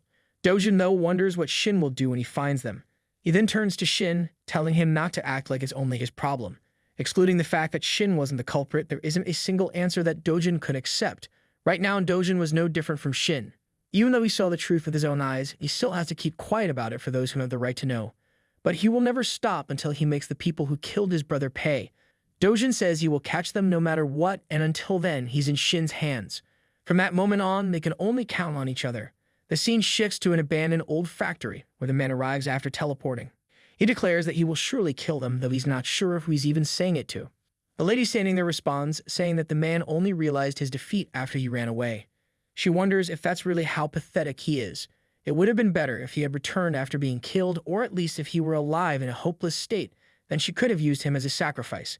She walks over to him, continuing that there's no need to act like a dog in the rain. That person was still expecting a lot from him. She then makes something appear in front of him, and the man wonders what it is. The object was small with a mouth and eyes. The lady tells him not to refuse and to just eat it. She explains that it will become his new arm. The man, skeptical, asks if she's messing with him. Does she really think he would just eat such a strange, unknown thing? She understands his hesitation, noting that they don't exactly have a trusting relationship. But being picky about this was only possible if he has the circumstances to back it up. Even though it's not his primary weapon, she's unsure if he could overcome this situation with effort alone. The man picks up the thing, muttering that if something happens to him, she calmly states that then he's free to do whatever he wants. As he eats it, he screams loudly in pain. After a while, the lady watches and comments that they actually match better than she expected. She teases him, saying it might take all night to fully take shape, but this was just the first form for now. He gains a new arm, and she tells him that if he uses it after some time, it will naturally transform into a more suitable form. If he doesn't like it, she assures him he can tell her any time. The thing is, it's like her child, so she can do whatever she wants with it. Furious, he seets about Dojin and Shin, vowing to kill them both. He also seets with anger about the person who cut off his hand. The scene shifts to the airport, where a bunch of cameramen and reporters were gathered. A girl sitting with Dojin comments that it looks like a celebrity was arriving, since there were so many photographers and journalists. Dojin responds that it's not a celebrity, but actually a hunter. He then asks if she's heard of the Kinmu Guild, one of the 3 biggest guilds in South Korea. The girl replies that she's heard of it, but wonders why they're coming through the airport, since it's a guild from their own country. Dojin mentions that he's been reading some articles, and apparently there was a special invitation from the United Kingdom, suggesting they must have had to deal with a really tough and dangerous gate. A reporter calls out Wu Haiyan's name and asks her how she felt after successfully completing the city at dawn raid. Someone else chimes in, mentioning they heard Haiyan received a huge success payment from the British government. Another reporter asks if she thinks the top 3 guilds in South Korea could compete internationally. Haiyan's assistant steps in and says they won't be giving any interviews at the moment, but they will respond with an official press release later. As they leave, the lady first expresses her admiration for Haiyan, saying she cleared her schedule until the next day. Then she mentions that Haiyan has a group interview with the representatives of the Sangha Guild at 11 a.m. The lady also mentioned that 2 days ago, there was a sighting of the executor. When Haiyan asked where, the lady explained it happened at an A-rank error dungeon in Baiyang. According to witness statements and the testimony of the barricade member in charge, someone showed up later than the others, and their appearance matched the existing reports of the executor. The association also confirmed that there were 2 survivors. One was a B-rank assassin, and the other was a D-rank supporter. Haiyan was surprised that a D-rank supporter had survived and wondered if the B-rank assassin's abilities were especially extraordinary. The lady said she didn't know, but mentioned that both survivors later testified that the deaths of their party members were just accidents that happened during the hunt. Haiyan thought there could be several possible explanations. They might be on the same side as the executor, or maybe they were threatened in some way to keep them alive. She knew she needed to meet with both of them because she was curious about what they might reveal. Meanwhile, Shin was in his room, thinking that he didn't expect to find anything, but as expected, there was no record of that man among the great sword users in the Hunter Association's records. First off, Shin knew the man wasn't a well-known hunter, and on top of that, he often changed his appearance. So what Shin could be sure of right now was that the man was connected to the strange incidents happening at the A-rank era dungeons. Furthermore, the existence of these era dungeons might even be the work of the organization the man belonged to.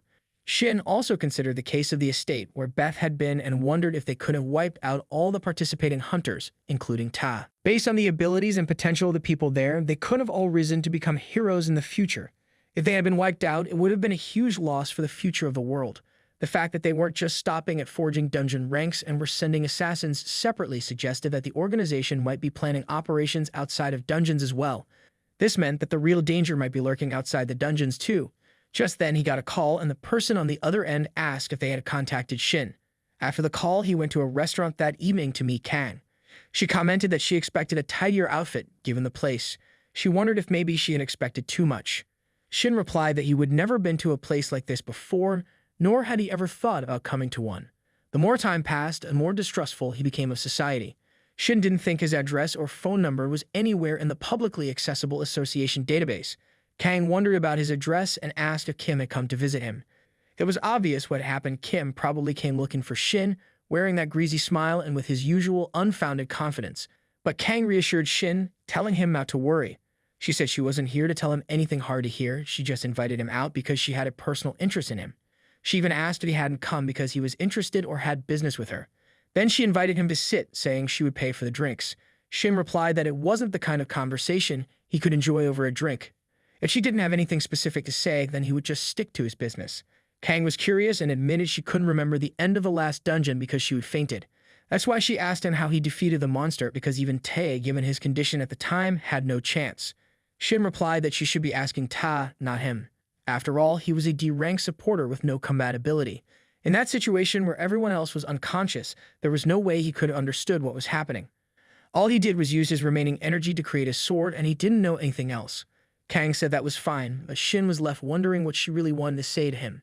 She mentioned that, although it sounded absurd, it was actually quite amusing. A crazy person with a great sword was going around hunting hunters, and the likely next target would be Kang. Shin replied that if his predictions were correct, the fact that she entered in a rank era dungeon meant she was already a target.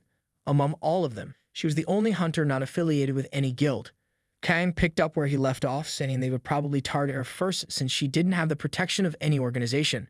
It sounded plausible, but she wondered if he was forgetting something important. She pointed out that it wasn't just her, there was a D-rank supporter like her who also wasn't part of any guild and was much weaker in combat ability. If what Shin said was true, then wasn't he the one in a more dangerous situation? She asked him what he thought about that and offered to protect him if he wanted.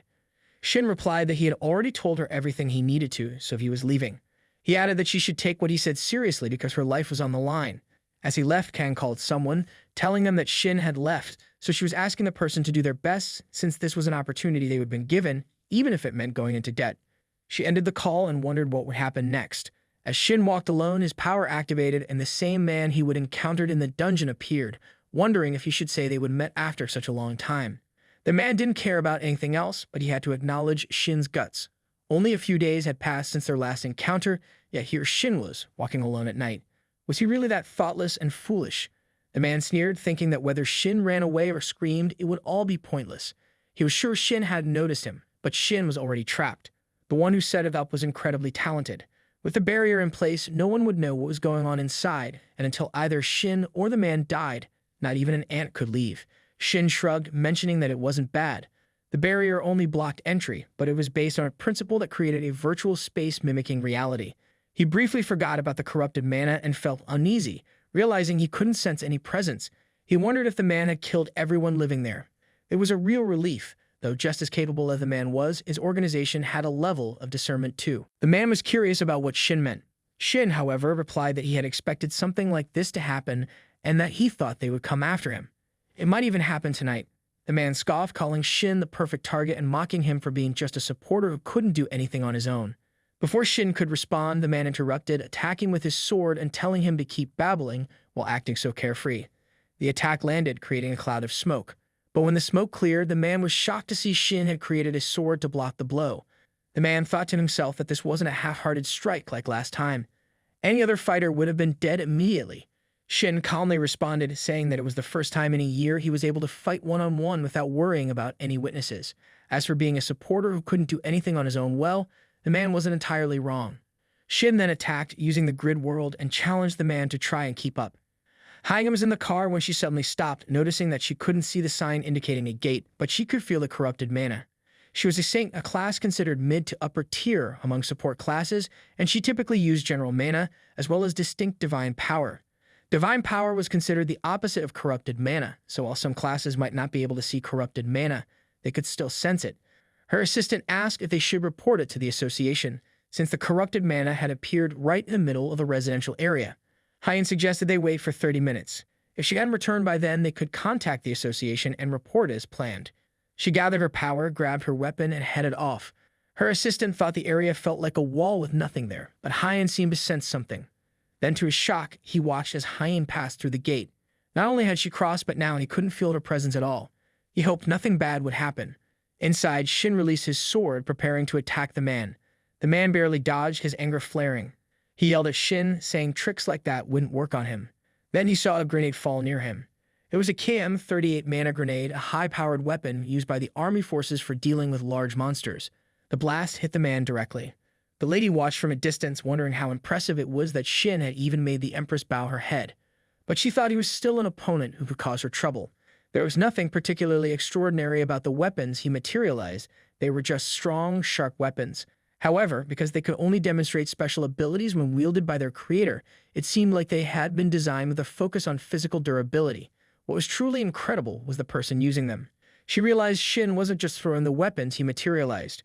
The speed, angle, power, and pacing were all so precise that even an experienced executor like her was struggling to keep up. Furthermore, Shin was also materializing firearms, using them at the perfect moment and in the right place. He wasn't just exceptional at creating weapons. His application and skill usage were on another level. For someone to use them this effectively, they had to have real combat experience on the level of a seasoned veteran. She wondered if a monster like that had been hiding all this time. After Shin shot toward the man, he thought to himself that while mana bullets weren't very effective against monsters above C rank, they were a different story when it came to humans. The strength and toughness were on a whole other level, and much less so if someone was attacked from behind in a defenseless state. He really didn't want to imagine such a situation, but it wasn't like he was about to experience it himself. He wondered if the man was ready to give up. The man, still furious, called Shin a bastard. Shin replied casually, saying he only asked out of politeness. Then he launched a barrage of swords at the man. After the blast, the fog cleared, revealing that a new arm had grown for the man protecting him. The lady, watching from a distance, sighed and activated her power. She muttered to herself that there was no helping it. She didn't want to get involved if possible, but since her colleague was in danger, it was only right to help. If she had known it would come to this, it would have been better to deal with it from the start. The man mentioned that maybe he was being too greedy. She told him to do his best, and with that, his hand transformed into a weapon. Shin was ready with his sword, thinking that all of this was happening because his right arm, which should have been cut off, was now fine. The corrupted mana at such a level had caused this unexpected change. Shin released his sword to attack the man, but the man easily cut it down with his hand. The attack then came towards Shin, but he quickly created a barrier to protect himself. The lady, watching from the sidelines, commented that it wouldn't be easy. Materializing strong weapons wasn't enough, and it wasn't like Shin had a method to counter this. Shin then remembered the gift man had given him on behalf of Ta as part of his contract with the guild. He grabbed the bloodstone of Araction, which contained the final cries of the monster Araction. Upon using the stone, he could temporarily take on the same class and abilities as the one who had landed the final blow on it.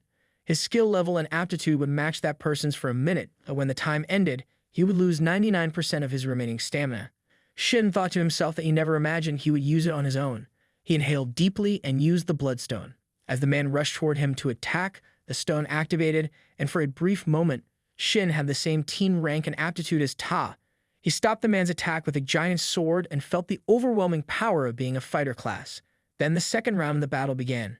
Shin attacked using an explosive strike. The lady was shocked when she saw the item and realized it was the one secret she had been able to guess.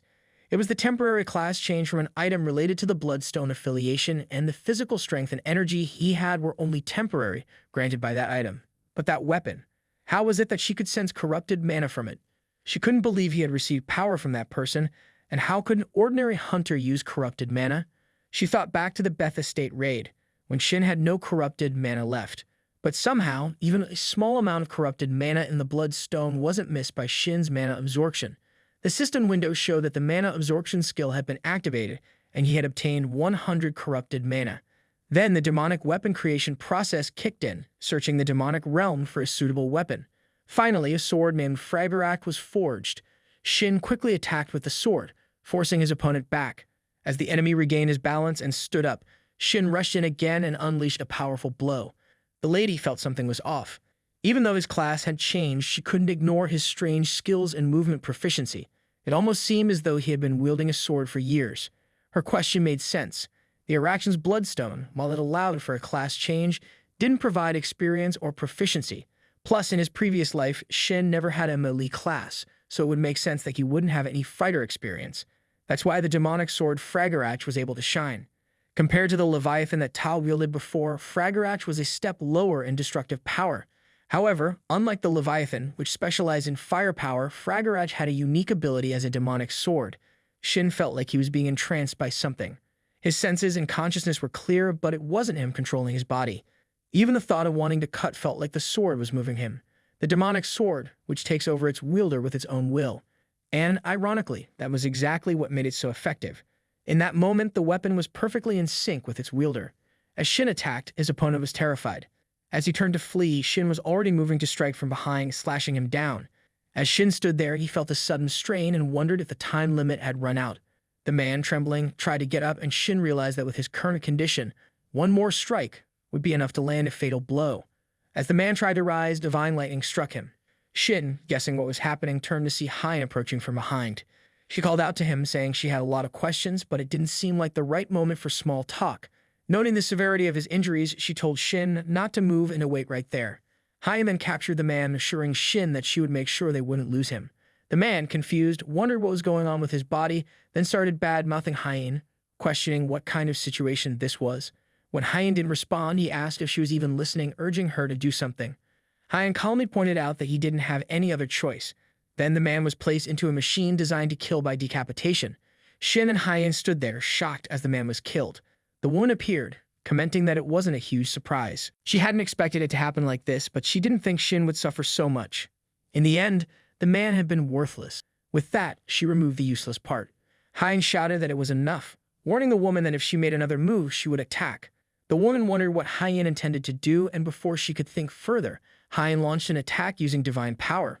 The woman quickly put up a barrier to protect herself and the man's corpse, remarking that Hein had used divine power, and if she would have been hit, she might have died on the spot. She was lucky that she hadn't been hit by it. Hein was shocked by the divine power and wondered if there was another helper besides the executor and the woman. The lady then said that they would call it a day. She would give in to Shin's demands for now, but she didn't plan on wasting any more energy fighting someone who wasn't under her command. Next time, though, she would come back and make sure to dress him up more gloriously. With that, she used teleportation to escape. Hein then turned her attention to Shin, who had fainted on the ground. Shin woke up on a couch in a strange room, confused about where he was. Had he been moved while unconscious? How long had it been?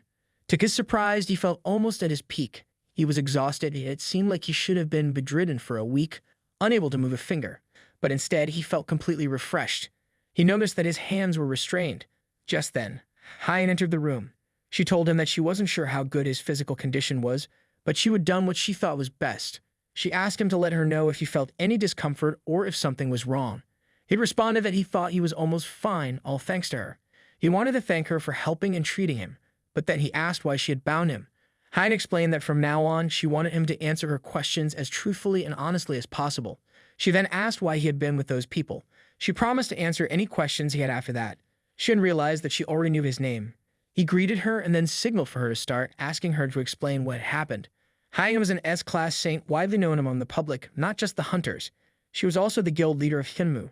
Shin thought to himself that in the memories from his past regressions, the Hyunmu Guild wasn't one of the three great guilds. The concept of the three great guilds had been a bit unclear in his past lives. In reality, it had practically been a two-man show between the Overkill and Shinhwa guilds. There was a guild called Soul Link, but rather than being an equal competitor, it was more of a step below Shinhwa and Overkill. However, the current Hyunmu Guild was different.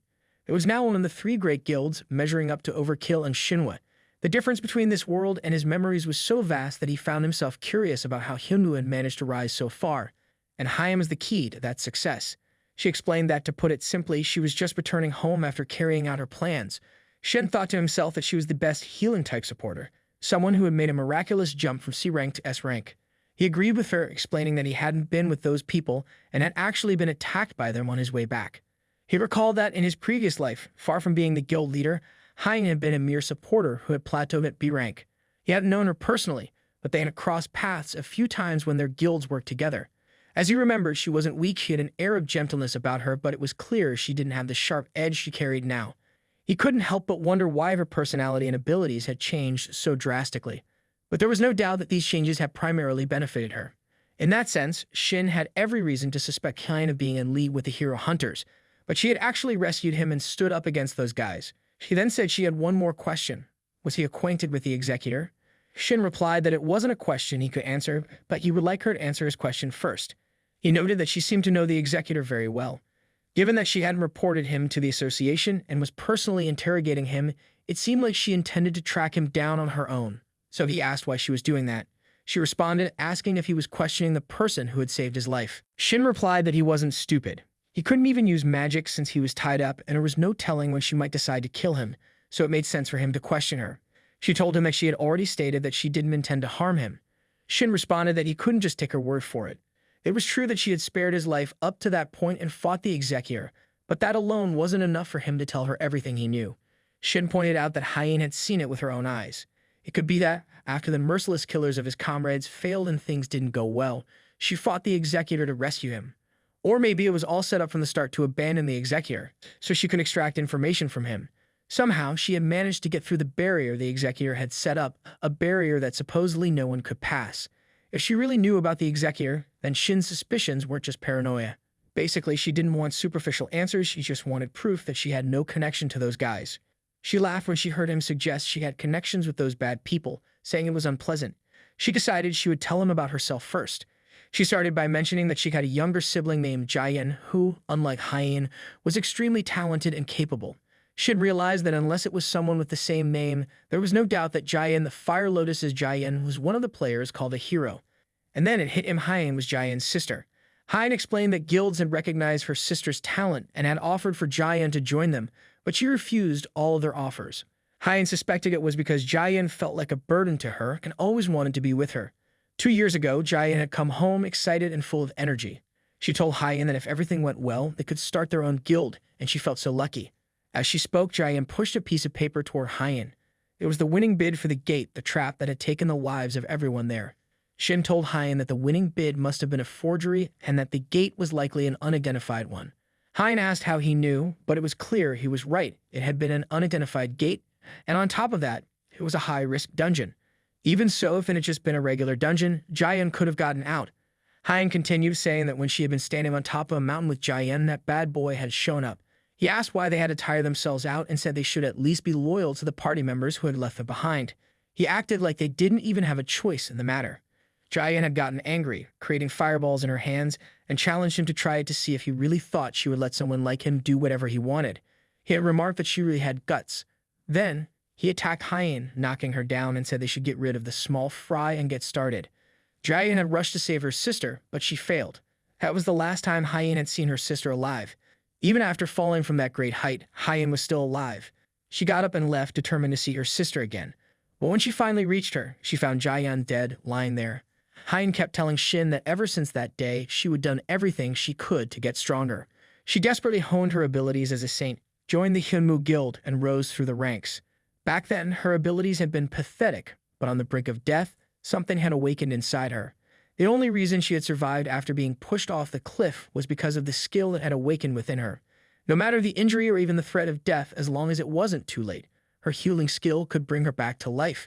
That skill had given her status and wealth beyond her wildest dreams, but it hadn't brought her any closer to what she truly wanted to accomplish. That was to find the executor who had killed her sister and uncover the identity of the organization behind him, the one pulling the strings. Shin thought to himself that she was just like him, someone who couldn't do anything and could only watch as their comrades died. He hesitated for a moment after hearing everything she said, not feeling like it was the right time to respond. He then mentioned that it was his turn to speak. He explained what had happened to him and how he knew what he did. Again, he thanked her for sparing his life and apologized for being somewhat ungrateful. As he extended his hand for a handshake, Hein replied that after hearing his story, if she were in his place, she would be on guard as well. It might feel a bit rushed, but she asked him to join their guild. She explained that her guild would soon be on more equal footing with the others, and she thought there could be a day when they became friendly comrades who could easily work together. Just then, Tae rushed in, bursting through the door. He saw them shaking hands and looked confused, unsure of what was going on. Tae was surprised to see him and couldn't help but wonder why he showed up. Hayan explained that she wasn't exactly sure what was going on, but she didn't expect Tae to come running like this. He seemed really serious.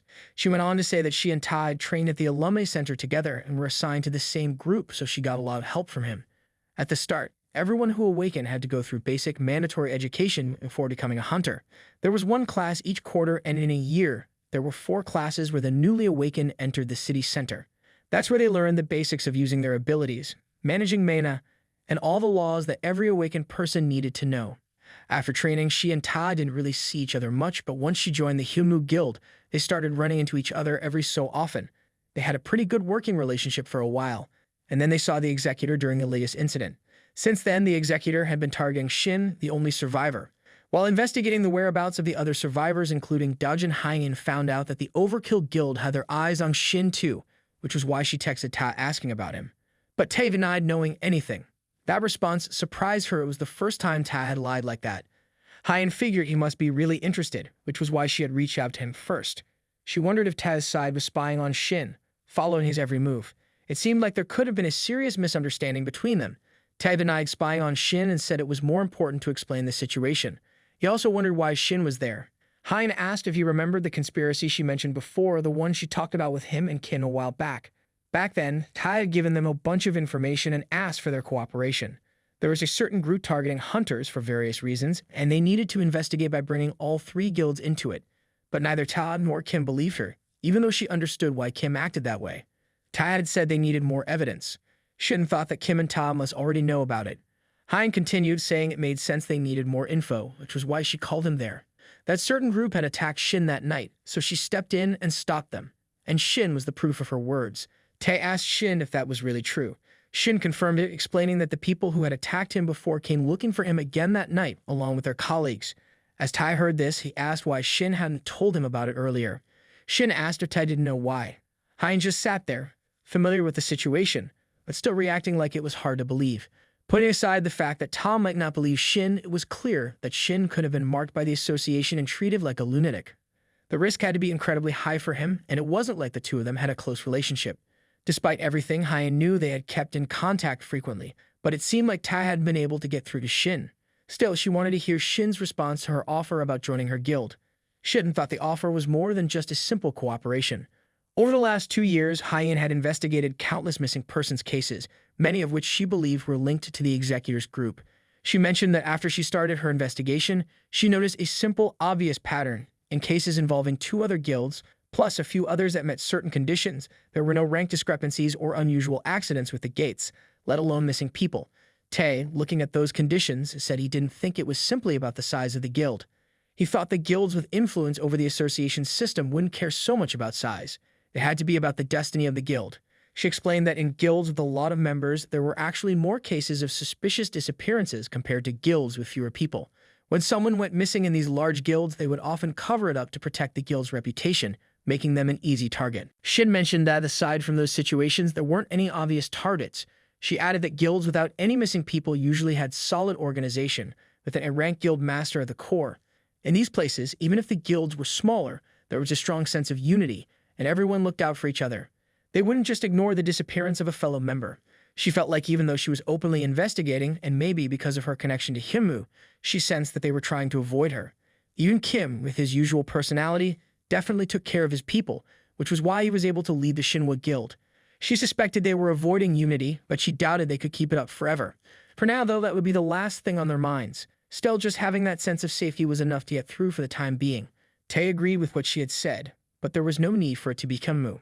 When it came to fighting power, the Overkill Guild was one step ahead of the Hyunmu Guild. To ensure Shin's safety, it made much more sense to go with Overkill. Shin was wondering what they were really fighting for. Whatever it was, he seemed unlike himself, and she could see a bit of pride in him. The reason Tae was involved was that Shin hadn't told him about the Executor. Tae was shocked, but Haiyan continued to let's assume Shin joins the Overkill Guild. How he was going to explain the fighting power of their members, they have support that he can't compare to. Since she wanted to recruit him, Hyen suggested declaring war on the dangerous secret organization. It's not that they don't have the ability, but it's not something we should decide on impulsively. Shin interrupted, thanking her for the offer to recruit him, but he made it clear that he had no intention of joining any guild. He wondered if Shin thought it would limit his activities, but Shin was just saying that his official affiliation would be with Henmu. He saw it as a way to secure his safety. Shin responded, saying that securing safety wasn't necessary and that he would only be useful as bait. He mentioned that Hyen had said it herself. It wasn't that their turn had been postponed, but rather that even if Himenmu promoted his safety, it wouldn't stop those people. It was just that, for now, they were trying to kill Shin, but someone else would take his place. Rather than focusing on that, Shin wondered what they would think of having him as the main target. At the very least, not only would he become the focus, but others would actually be a bit safer because of it. Tai asked if Shin was suggesting that he would take on the risk instead of others. Shin replied that it wasn't necessarily like that. Even with all the capabilities of the Himu Guild, they hadn't been able to catch even a glimpse of those bad guys for 2 years. They only had a few clues now, and while they were hoping for cooperation from the Hunters Association, with Shin as bait, they could at least predict the bad guys' next move. If there was another attack like last night's, they could catch them too. Shin took a sip of coffee and continued, saying that at the very least they could gather evidence, which would force the association to act and reveal their existence to the world. Hyen pointed out that Shin was taking this on all by himself. Shin wondered what she meant since he had already told her everything. There was no need to cooperate unless they wanted it, and it seemed like they were just trying to take advantage of him. They didn't know when those people would come, but Shin really believed they would come running as soon as he contacted them. Hyen thought Shin was implying that even if they cooperated, he would take the lead. Eden knew about Ta, but Hyen must have known there was no way she could refuse. Shin said he was in their hands now. The scene shifted to a building at night where a woman with the body of a man entered and told her boss that she had come to report on the executor's work. Her boss asked if the man was done by the Maker. She denied it, saying that although the Maker's abilities were greater than expected, Hyen had trespassed, and after the battle, the executor was no longer usable. She judged that there was a risk of information being leaked, so she took matters into her own hands and disposed of him. But considering how cooperative and impulsive he had been, she thought it might be better to groom him and use him instead. The boss responded, saying that if that was her judgment, she should prove that she was right. He would assign her the permit to use him and fill the empty spot of the executor. She wondered if she had to do it alone.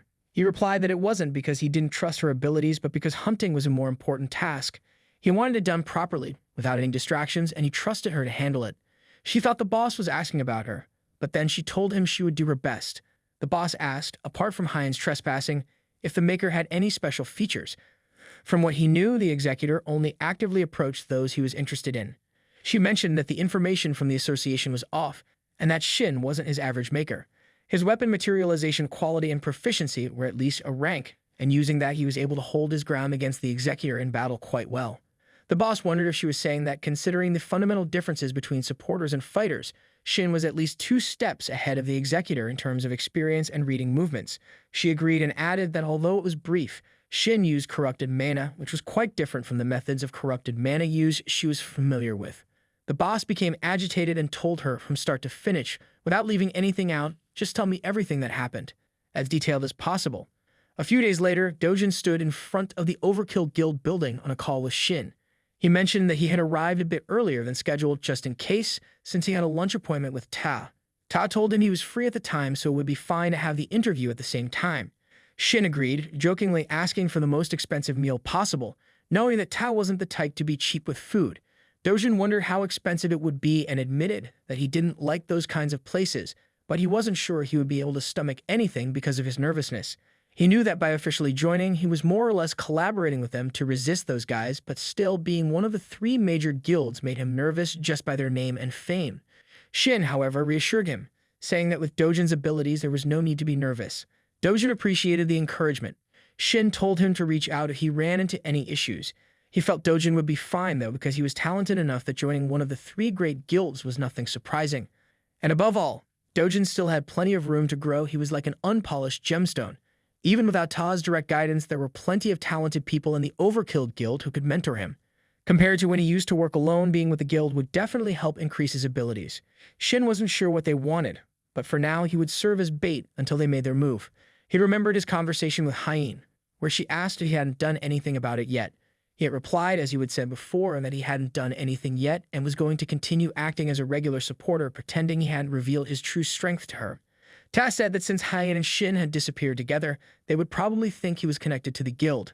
Hyen agreed, suggesting they think of another way. Shin wondered what they would do if it turned out they weren't related. Hyen didn't understand, so he explained that since his abilities had been exposed, it was their biggest concern. If a few weeks or even months passed without any contact, those bad guys would likely start surveilling him. Once they confirmed he was on his own, they would reveal themselves. Ta asked if they were supposed to just wait for that time. Shin denied it, saying he would deal with it himself in the meantime. Those bad guys were used to hiding and wouldn't let go of their suspicions, even until the very end. First, they would try to make the bad guys reveal themselves, and if they didn't show up by the end, those bad people would start feeling at ease and come out in full force. That's when both of them would have to make their move. Hyen agreed to follow his plan, then showed him a box, asking him to take it, as they needed to make some preparations as well. The scene shifts back to the present, where Hyen was thinking that Shin was hiding something, but it didn't matter as long as she could get what she wanted for her sister. Shin, on the other hand, thought about how he hadn't told Hyen about his memories from his past life. History hadn't fully organized his memories, and he wasn't even sure how much she trusted him. But the current situation had just coincidentally led him to a quick rise in his career, and now he had become a target after getting on the radar for being involved with Ta. Hyen was a reliable ally, but for now, she only needed to know what was relevant. As Shin sat in a restaurant, Jio walked by and called out to him. He remembered her as someone who wore glasses outside the dungeon, and her vibe had definitely changed a lot since he last saw her. He remembered that she was the future god archer who cleared the dungeon with him last time. After helping her with her ability awakening, they had become close enough to occasionally stay in contact. Jia was usually the one to contact first or ask how the other person was doing. Even if they didn't stay in touch, there would have been no problem finding out how she was.